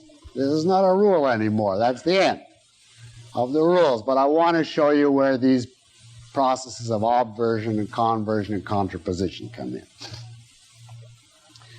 Because the way they come in putting it abstractly first, is like this. Sometimes you will have a syllogism. It will seem blatantly invalid. No good. Out. And then you simply do one little thing. You rewrite one statement as its obverse, or you convert, or you take a contrapositive, and lo and behold, the argument stands revealed as perfectly valid all the time. And it was just simply its validity was masked. Now, this is the exact parallel to what you did with the pure hypotheticals, where it looked like it was an invalid chain, but sometimes by mixing around with the premises, you can reveal that it really is valid. Now, you cannot always do it. Obviously, there are invalid syllogisms that could not be saved if you obverted till you turn blue. But there are syllogisms that can be saved because they really were valid all the time, but it simply is disguised. Now, look at number 7 on page 17 as an example. No unhealthy beings are strong. No alcoholics are healthy. Therefore, no strong people are alcoholics. Now, if you look at this and go over the rules, just kind of in a superficial way, you will say to yourself immediately that this violates two different rules. So it looks like it's twice damned. What two rules does it violate? I'll give you a second to see if you can name, since I know you're not familiar with the rules. You don't have them at your mental fingertips. What two rules? Does anybody see one rule that this appears to violate? You do, yes. Two negatives. Seems obvious that it's two negatives. No unhealthy beings are strong as an E. No alcoholics are healthy as an E. So it looks like it's lost on that rule. Can anybody see another rule that it seems to violate? 4 terms. Count up the terms. Unhealthy beings, just take them as they come. That's 1. Strong, that's 2. Alcoholics, that's 3. Healthy. Now, healthy is not the same term as unhealthy. That should be obvious to you if you went to a doctor and he said you are healthy. That is not the same as you are unhealthy. It is the exact negation of unhealth. The 2 terms are the negative of each other, but they're not the same term. So we got 4 terms, and then strong people and alcoholics occur again. In the conclusion, we have 4 terms. And so it looks like this is the fallacy of 4 terms and the fallacy of 2 negatives. And yet, if you take one of the premises and do one little thing to it, you get rid of both of those violations in one stroke. Who has an idea of what to do to what premise to show the validity of this particular syllogism? Yes? Which premise, first of all? Which premise? All healthy beings are not alcoholic. I don't want anything that complicated. First of all, you said the forbidden thing. You said all healthy beings are not alcoholics, and that is all S is not P. And there is no such form as that. I don't want anything that complicated. No, we have a very simple thing to do here. Yes? If you simply obvert the second premise, no alcoholics are healthy, obvert that. The no becomes all, and healthy becomes unhealthy or non-healthy, same thing. In which case we rewrite it, all alcoholics are unhealthy. And now, if you work that out, you would see that is a perfectly valid argument. No unhealthy beings are strong. All alcoholics are unhealthy. Therefore, no strong people are alcoholics. It does not have 2 negatives. It has only 3 terms, alcoholic, strong, and unhealthy. And if you check the other rules, you'll see it's perfectly valid. So, before you say an argument is invalid, you must see whether or not you can save it by obversion. Now, you might say, well, where does conversion come in? Well, I didn't work out an example here. You have some for homework, but abstractly, conversion comes in when the 2 terms which are the negative of each other, like unhealthy and healthy, are both in the subject. In the subject, for instance, of each premise. Now, in a case like that, obversion won't help you, because all obversion does is negate the predicate, right? In the obversion, you never touch the subject. You only negate the predicate. So in order to get the term in the predicate, what would you have to do? First, convert. And then when it's in the predicate, obvert. And you might say, where does contraposition come in? And to put it abstractly, sometimes the thing has got 5 terms, 2 of which are the negatives of the others. And you can kill off 2 in one shot by simply reversing and negating, and that's your contraposition. You'll see that in the homework if it's not perfectly clear now. Now you might ask, when do you stop? How do you know that you can't save it anymore? Because there's no use tinkering with it indefinitely. And the answer is, once you are down to 3 terms, nothing will help you any further. All that obversion and conversion, etc. will do will get you down to 3 terms when one or more of the terms is simply the negative of the other. Like if you have healthy and unhealthy. Well, you can reduce those by the appropriate obversion, etc. If you had strong and non-strong, you could get that down to 1 term. If you had alcoholics and non-alcoholics. Once you're down to 3 terms, however, 3 identical terms, then you simply, from there, there's nothing that obversion, conversion, or contraposition will do for. Now, I would like to simply work out one with you right now before we stop. The first one for homework, and this homework is on page 6. Turn to page 6.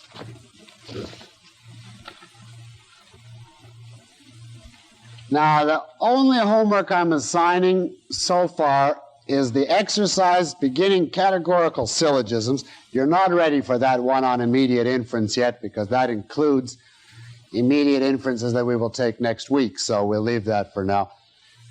All we're ready to do is the section on categorical syllogisms, numbers 1 through 6. 1 through 6. The rest of them will require a little more theory next week. And let us try number 1. Now first let me dictate to you the steps to follow in working these. Now these first 6 are very simplified ones just to acquaint you with the theory. Then they get more and more complex, and as you see near the end we start quoting from Schiller and Bishop Berkeley, etc., the way these arguments actually come up in real life. But here we have just baby textbook examples. I want to first give you the steps to follow. Step 1, find the conclusion. The conclusion is not necessarily the last statement. That's the same rule as we had last week. Second, rewrite the premises and conclusion in standard form. That means you are restricted absolutely to 4 choices. All something is something, no something is something, some something is something, some something is not something. That's the only 4 standard forms. Third, and this is now before you symbolize, check and make sure that you have 3 terms used in the same sense. Because once you symbolize, you've lost the content of the terms. You're working just with symbols, and there's no way to check anymore whether there's an equivocation. So be sure there's no equivocations. 4, now you can symbolize. Put S around the minor term, P around the major term, M around the middle. Collect your symbols on the side, the way we did, the way you saw it done on page 15, I think. Next, stick in the distributions. Above each of the terms, the D's and U's. And now, just read off the rules. Go down the rules. Do you have a D over the M? Okay, fine. You don't? On either M, undistributed middle. Do you have a D over the S in the conclusion and not in the premise? It's illicit minor, and so on. Other 2 negatives, etc. If it gets through all the rules, you say valid. If not, you say invalid, and you say what fallacy it commits. Now, right now, let us together do number 1. Our conclusion, the first thing we look at is those who are healthy are tall. Now here, no quantifier is stated, but he obviously intends it as a universal. So we'll write all, I'll do it with you right now, all healthy are tall. Now we look at our premises. No baby is tall. That's perfectly fine right in the form that it's in right now. It's in standard form. No baby is tall. And now let's put the next, many babies are not healthy. Now many has to go into some, right. And then if we change many to some, we will write some babies are not healthy. All right, so we have no baby is tall, some babies are not healthy, all healthy are tall. Now right away let us look and see, do we have three terms in the same sense? We have healthy, and in the premise we see healthy. We have tall, and in the first premise there we see tall. And we have baby or babies. That doesn't make any difference, it's singular or plural, because we could have said no babies are tall. So we have three terms. All right, put parentheses around the three terms right now. Baby, should actually have said babies in the first, so we have exactly the same words. Babies, parentheses around tall, around babies again, around healthy and tall. Now let's stick in the symbols. S over healthy, P over tall, and now that leaves us with M for babies, and the P up there for tall, and the S for healthy in the second premise. Now collect the symbols over on the side, and we will write no M is P. Some M is not S. And our conclusion is all S is P. Right? Now, you will right away think, well, what is the point? You can see what's wrong with this. But just for the exercise, let's go through the routine. Take the first premise there. Is the M distributed or not? The subject of an E. Do we know something about every M? Yes. Subject of an E is distributed, so you put a little D over the M. Is the P distributed in the first premise? Yes. Predicate of an E, you know something about every P, namely, it's not M. Predicate of an E is distributed, so you put a little D over that. Now we go to some M is not S. Is that M distributed? No, undistributed. A little U over that M. Some M is not S. Is that S distributed? Predicate of an O. Predicate of an O is distributed, so we put a little D over that S. All else is P. Is the S distributed? Yes. Subject of an A. Is the P distributed? No. Predicate of an A. All right. Now we've got three terms here that we can't tell from our symbols anymore, but we checked babies, healthy, and tall, and we saw that those were before we symbolized. Now, let's go through the rules painstakingly in order. Is the middle term distributed at least once? Yes, in the first premise you see a D right over the M, so that's okay. If a term is distributed in the conclusion, it must be in the premise. Well, is there any term distributed in the conclusion? Yes, the minor. Is it distributed in the premise? Yes. Therefore, that's okay. Don't worry about the P here. Here's a case where we go from distributed in the premise to undistributed. That's perfectly okay. It simply means we're going from all to some, and that you're allowed. It's only from some to all, from undistributed to distributed you can't go. So it's not illicit minor, it's not illicit major. Now we get to the next rule. No conclusion follows from two negative premises. Do we have two negative premises? Obviously. First is an E and the second is an O. Consequently, you put it down right there, simply stop and say, fallacy of two negatives. And then you go on to number 2. Now do from 2 through 6 for next time. You will find that 6 may tax your ingenuity because it has 6 terms in it. Attractive, unattractive, lacking in energy, energetic, popular, and unpopular. 3 of those terms are the negations of the others. And to get it down to 3 terms, you will have to obvert and convert and take contrapositives, etc. And so you can play with that, and we will take those up, those 6, next week. Okay, we'll take a short break now and then take up the homework that we have left. Thank you. All right, let us begin by taking up the conclusion of the exercises on common fallacies. We had 4 left that we did not get finished, and I want to get those done, and then go on to the homework from hypothetical and alternative arguments. And I think the first one we had on page 5, number 55, Pornography is disgusting. There should therefore be a law forbidding it. Who got what common fallacy? I assume you still remember the common fallacies from several weeks ago.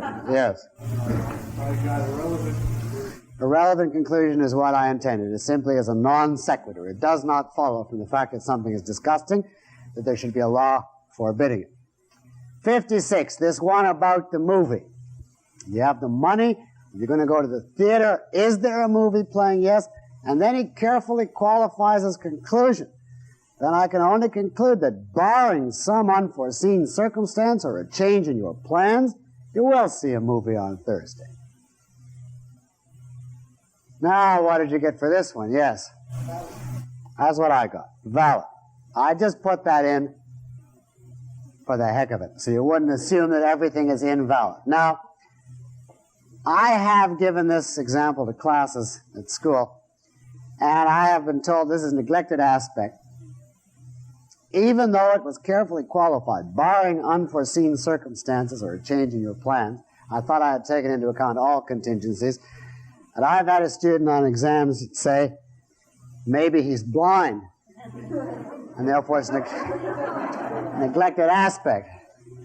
And I actually gave credit for that on the grounds of ingenuity. But in the normal course of affairs, I would regard this as valid. He's covered himself. 59. If you don't believe in God, then you must believe that the order in the universe is a result of chance. That's ridiculous, therefore there's a God. What did you get for that? Either order is a product of God, or it's simply chance. But it can't be chance, therefore it must be God. Fallacy of false alternative. Correct. What is the third alternative?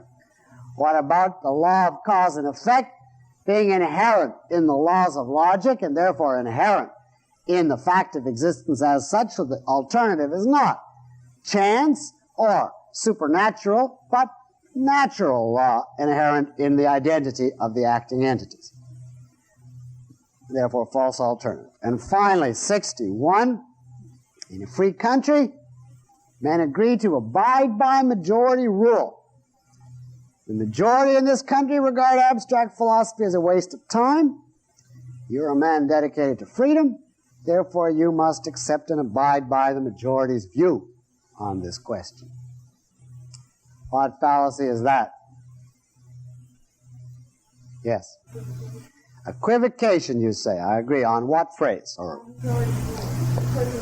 you say equivocation on majority rule. I think actually a little more exactly would be on abide by majority rule. But what are the two senses? Well, okay, if it's majority rule applies only to political matters in a certain narrow extent. Now, you say in the first case, majority rule applies only to political matters and in a narrow extent. In the second case, you're making the majority equivalent of a world authority on everything. In the first case, when you say in a free country you will abide by majority rule, you mean, presumably, in the selection of governmental personnel, you will allow the majority to make the decision.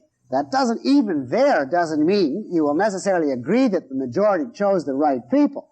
It simply means you will have the system that the majority vote will determine who the personnel are, and you'll abide by it, even though you reserve the right to disagree. In the second, when he says you have to abide by the majority's view, he means you have to accept the majority as an authority and agree with whatever views they hold on any question, which is obviously a completely different meaning. So it's equivocation. All right. So much for the common fallacies. Let us now turn to hypothetical and alternative arguments. And just before we take up the homework, which I'd like to do today, there were several questions handed in last week or this week on theoretical points connected with hypothetical and alternative arguments, which I think I can deal with briefly. And one of them is, could you please again explain the rule for translating unless? For instance, unless you study, you will fail. Unless is equivalent to if not. So unless you study, you will fail. If you do not study, you will fail. That's all there is to it.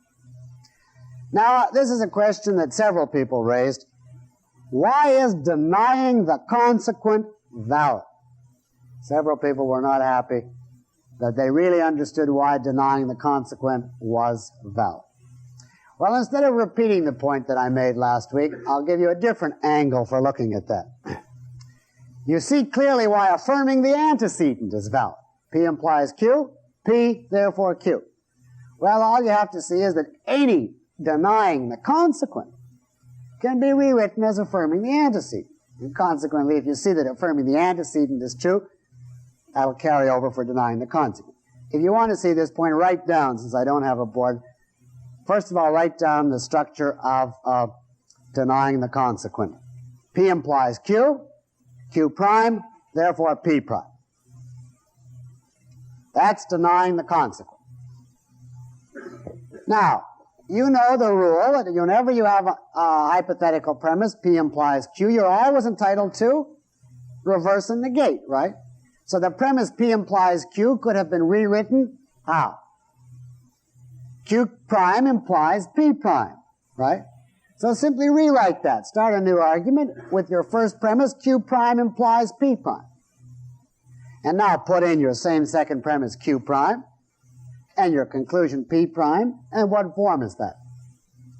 That is now obviously affirming the antecedent.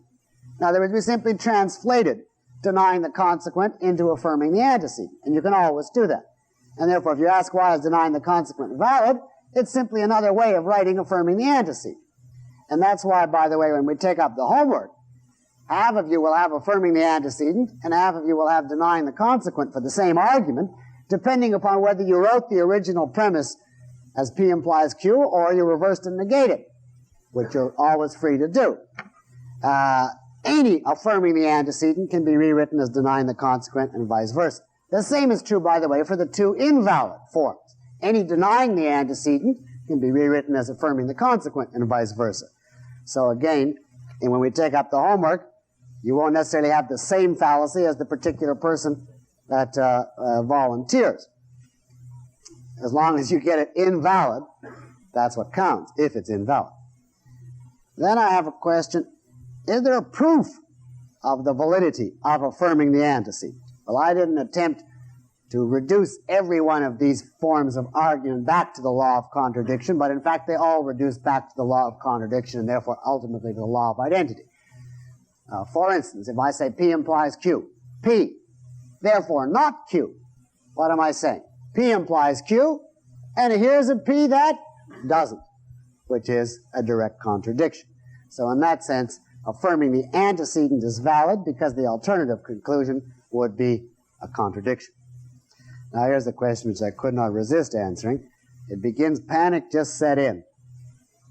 And then it gives me two arguments. One is P implies Q, P therefore Q. And it says that's valid. And then that's obviously affirming the antecedent. Then it says here's P implies Q, Q therefore P. That's affirming the consequent, and it says invalid, which is correct. And then the question says, isn't this the same as saying A equals B, but B doesn't equal A? And that's obviously what caused the panic. And the answer is no, it is not like saying that. Relations do not always work backwards. When you have A equals B, you can reverse it and say B equals A. But you can't do that with every relation. If I say A is bigger than B, you cannot say B is bigger than A. If I say A is the uncle of B, you cannot say B is the uncle of A.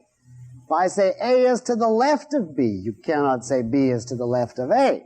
Now the same is true of A implies B. A leads to B.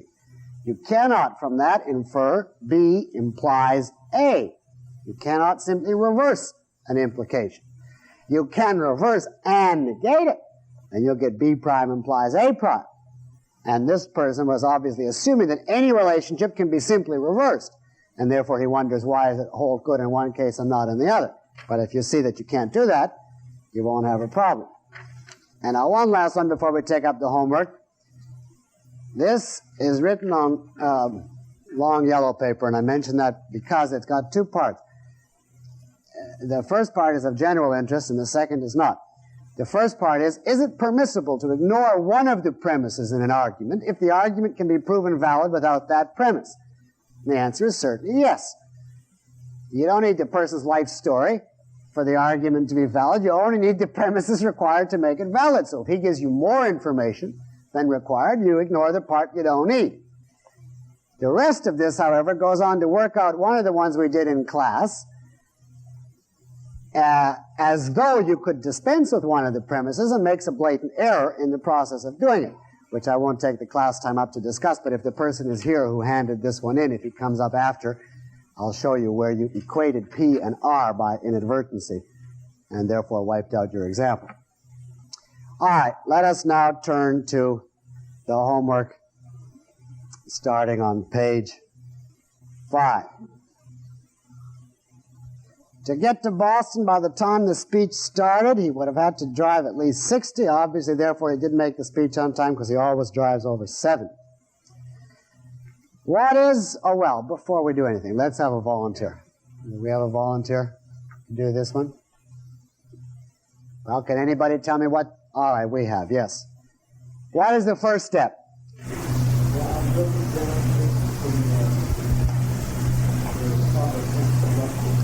Well, the very first thing I want to know, though, before we get started is, or in order to get started is, what is the conclusion?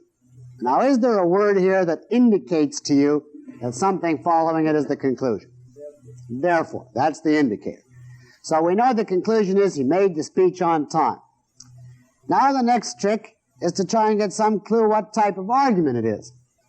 Is there anything in here? Now, it comes under the heading hypothetical and alternative arguments. You know already that it must be either if then or either or somewhere. Now, I don't see an either or and I don't see an if then. Is there anything there that is reminiscent or suggestive of one of those?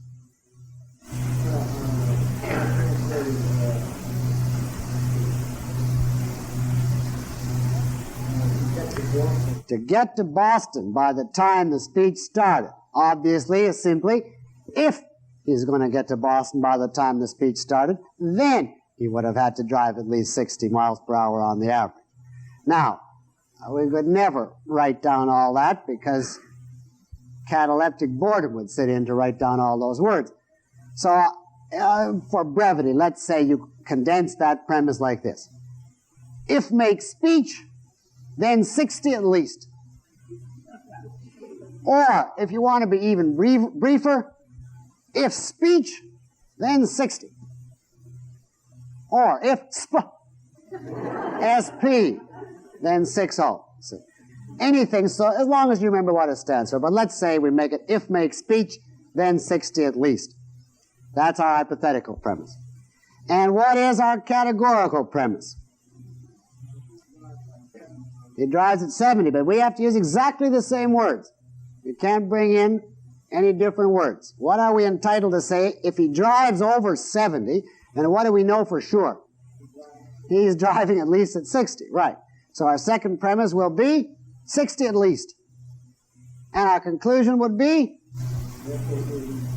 Yeah, but let's use the same words. If our premise was if make speech, then 60 at least.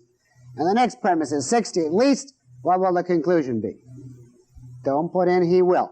Use exactly the same words. Then make speech. If you put he will in, then you have to put it in the first premise. Then it would have to be if he will make speech, then 60 at least, therefore he will make speech. But use exactly the same shorthand, you see.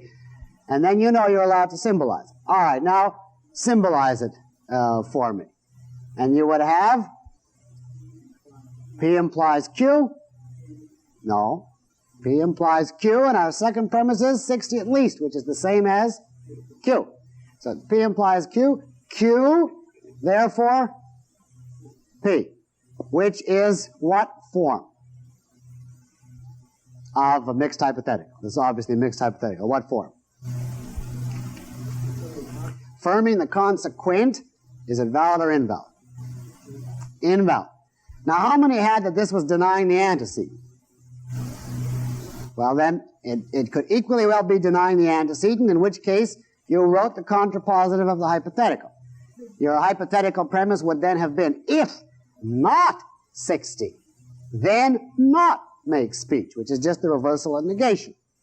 And then you wrote 60, therefore make speech, which is denying the antecedent and equally invalid. Now, as I indicated, you can always write one of these fallacies as the other. But in this case, it's so obviously written in the form of affirming the consequent that it's, we don't have to do the other one also. Do I have any questions on number 1? Yes?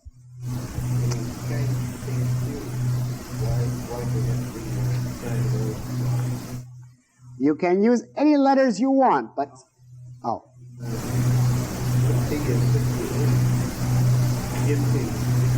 No, you cannot write that premise. If 60 at least, then Boston. That information is not given you. He says, if you're going to get there by the time of the speech, then you have to drive 60. It's completely different to say, if you drive 60, you'll get there. The first one leaves open the possibility, you know, that there's many other things that are required. If you're to get to Boston by the time the speech started, you have to drive 60, and there may be many other things. You have to have no accidents and not fall asleep at the wheel, etc. But if you did it the reverse, it would be, you're guaranteed if you go 60, you'll get to Boston. It doesn't tell you that, you see. You simply reverse the two, and you can't do that. You can reverse and negate, but you can't simply reverse. All right, number 2. Is there something here that indicates the conclusion? What indicates the conclusion in number 2? What words? Yes? It follows. It follows that, right. So this is already in order. Our conclusion is they, obviously meaning the Keynesians, know the facts of economics. And now the either or is blatant here, and therefore, let me hear the premise now in some terse way without going through all this language. Go ahead, yes. Either ignorant or prejudiced. That would be fine. Well, I was just going to say, there's many possibilities. Either ignorant or prejudiced. Either K is ignorant or K is prejudiced. Either ignorant or statist. You know, there's a whole bunch of possibilities, but assume we say either ignorant or prejudiced. And then the second premise is prejudiced. Therefore, not ignorant. This is what type of argument? Hypothetical or alternative? Alternative. How will you symbolize it? How many V's? 1 V, weak alternation, right? There's nothing in this argument or in our general knowledge which prevents an individual from being both ignorant and prejudiced, right? In fact, the two very commonly go together. And consequently, this is clearly a weak alternation. So we would have P, V, Q, Q, therefore P prime, right? Very good. And now is this valid or invalid? Weak alternation means one or the other, possibly both. We don't know. The second premise tells us, but one is true. Can we conclude the other is not? No. And therefore, this is the fallacy of weak alternation. Invalid. Your second premise in weak alternation cannot affirm one and then deny the other in the conclusion. If we said in the second premise they're not prejudiced, then we could conclude they are ignorant from this premises, but not the other way around. Any questions on that? Yes? Does it make a material difference between the privileged term and not being free subject term knowledge and not being? I said, for instance, take the term knowledge. Oh, in the conclusion, could you have written, therefore, knowledge instead of not ignorant? Yeah, no, you cannot do that. There has to be the identical words with the exception of the not, because your P stands for ignorant. Then if you're going to have not P, the wording must be not ignorant. Otherwise, you get your symbols confused when the arguments get more complex. I actually take points off when I grade these things. If somebody writes, for instance, ignorant, I-G-N-O-R-A-N-T, and then in the conclusion writes I-G-N, period, even though that's obvious that it's, I take points off because it has to be absolutely identical, except for the nots, which you're taking care of with your prime, you see. Because if you start using different abbreviations, you'll find when the arguments get more complex, you do not know how to symbolize. So you may as well sear it into your mind at the outset to use absolutely identical abbreviations. All right, number 3 from Thomas Aquinas. Now, where is any word indicating what is a premise or a conclusion here? There's only one word that tells you the structure. The word for, correct, in the third line there. For tells you that what's coming after it is a premise. And in fact, in those few words, he's got the entire premises. And the whole thing up to the for is the conclusion. There is no case known, neither is it indeed possible, in which a thing is found to be the efficient cause of itself. Efficient cause simply means the cause which brings a thing into existence. For, so it would be prior to itself, which is impossible. Now I don't see any if, then, either, or. Does anybody see an if tucked away in there by implication? Because there is one. Who sees an if? Yes, in the second row. If they see why you can find itself. In other words, the last statement is really for. If it were so, it would be prior to itself. And what does if it were so stand for? If it were the efficient cause of itself, right? It would be prior to itself. So we have as our hypothetical premise, if, the way I wrote it was, if F cause of self, then prior to self. But you could write if efficient cause, then prior to self. If efficient cause of self, then prior to self. And what is our second premise? Tucked away here in what three words? Yes. Yeah, which is impossible. What's impossible? Being prior to itself. Right, so the second premise is simply not prior to itself. And therefore the conclusion is not efficient cause of itself. So our structure is if efficient cause of self, then prior to self. Not prior to self, therefore not efficient cause of self. And that argument is symbolized. P implies Q, Q prime, therefore P prime, and that is what? Denying the consequent, and therefore valid. And again, if you did it the other way, you would get affirming the antecedent and valid. Questions on that one? How many got that wrong? What was the error? Oh, you didn't do it. Well, if you didn't do it, you didn't get it wrong, you just didn't get it. Yeah, all right. Denying the consequent in the form that I just stated, yes. If it's P implies Q, Q prime, therefore P prime. Remember, it's named by what the second premise does. Number 4. Now, this is one of those pure hypotheticals. So the first thing you do is just copy down the information. And this is the way I did it. I think the simplest way, just doing it straight here.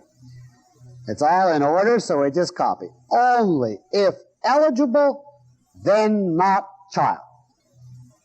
Next premise. I just wrote it down like that. If child, then not large size. I actually wrote LS, but call it large size. Next, if tall, then large size. And then the conclusion, I'm just reading them off. See? If not eligible, then not tall. All these cases are straightforward. Now we symbolize. And the first word that leaps out at you in the first premise is what? Only. So we draw a line under that to remember not to forget it. Now we get to eligible, and we simply stick parentheses around it and call it a P. Not child in the first premise, call it a Q. Now we get to child in the next premise, so what do we call that? Q prime. Not large size, what do we call that? R. Tall, what do we call that? S. Not, large size, what do we call that? R prime, because we used R for not large size. And now the conclusion, not eligible, will be P prime, because we used P for eligible. And not tall will be S prime. Now we just collect all our symbols. And if you use those letters, you should have the following. Only, remember the only. Only P implies Q. And then underneath it, Q prime implies R. And then underneath it, S implies R prime. And then the conclusion, therefore, 3 dots. P prime implies S prime. Now that is a mess in appearance.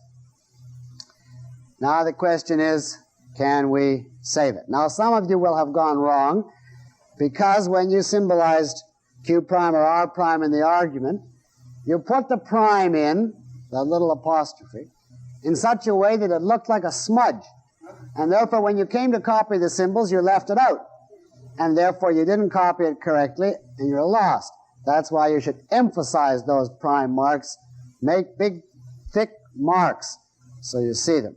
But assuming you copied it down correctly, we now want to come to the conclusion P prime implies S prime, so we have to start with a premise beginning with P prime, and we don't have one, but we have only P implies Q, and we know that we are entitled to drop the only and negate the two. So we rewrite that first premise as P prime implies Q prime, right?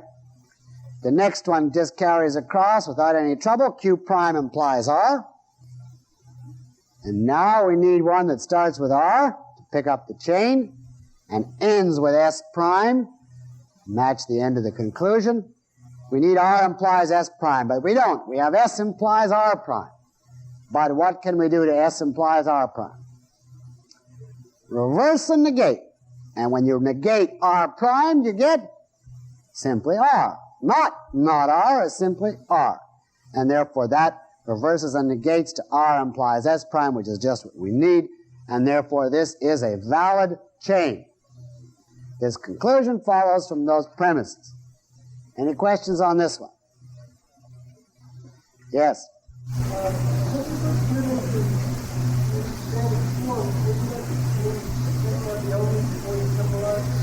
In this case, in the case of pure hypotheticals, it's better to leave the only in with the symbols at the beginning. You could take it out right away, but if you leave the only in, I always carry the onlys into the symbols, because you don't always know whether you're going to want to get rid of the only by negating or by reversing.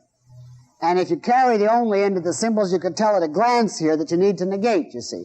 Whereas you may have reversed if you just simply translated it right away, and then you're going to have to reverse and negate to get back to this. It's okay, you can do it that way, but I carry the onlys along in pure hypotheticals.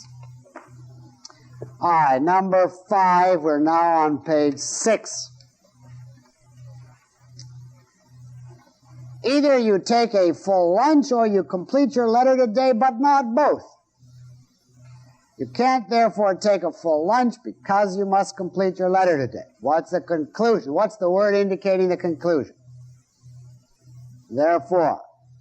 So the conclusion is you can't take a full lunch. And here the hypothetical premise is clear, either full lunch or letter. And then he says, you have to complete your letter. So the second premise is simply letter, if you use that abbreviation. And your conclusion is, therefore, not full lunch. Either full lunch or letter, therefore, not full lunch. And how do we symbolize this one? Yes. You used a double V. In other words, you say it's strong alternation. Why? It says, but not both. And that tells you right away it's strong alternation. So it's P double V Q, Q, therefore P prime. And of course, you know that once it's strong alternation, it's valid. You can affirm one and deny the other. So this is valid reason. Number 6. Is there anything there indicating a conclusion? I keep harping on that because you can't assume the last statement is the conclusion. Obviously, he says, I can only conclude that. So that tells you what's coming as the conclusion. And there is a word here indicating a premise. What word? Because. Now, do we see any hypothetical or alternative premise? Well, not in any obvious form, but there is a word here that includes an if. And what word is that? Unless. So what will our hypothetical premise be? A man becomes an altruist unless he's independent. A man is an altruist if he is not independent, and then we just write that in the appropriate order. If not independent, then altruism. If not independent, then altruism. And what will our second premise be? It tells us here, no one is more independent than he. So we simply can say, independent. He is independent. And our conclusion that he wants to come to is he's opposed to altruism. Well, that's simply, we will write using this shorthand as not altruist. So the structure will be, if not independent, then altruist. Independent, therefore, not altruist. And if you put the symbols in, you will have P implies Q, P prime, therefore Q prime, which is what? Invalid because of what fallacy?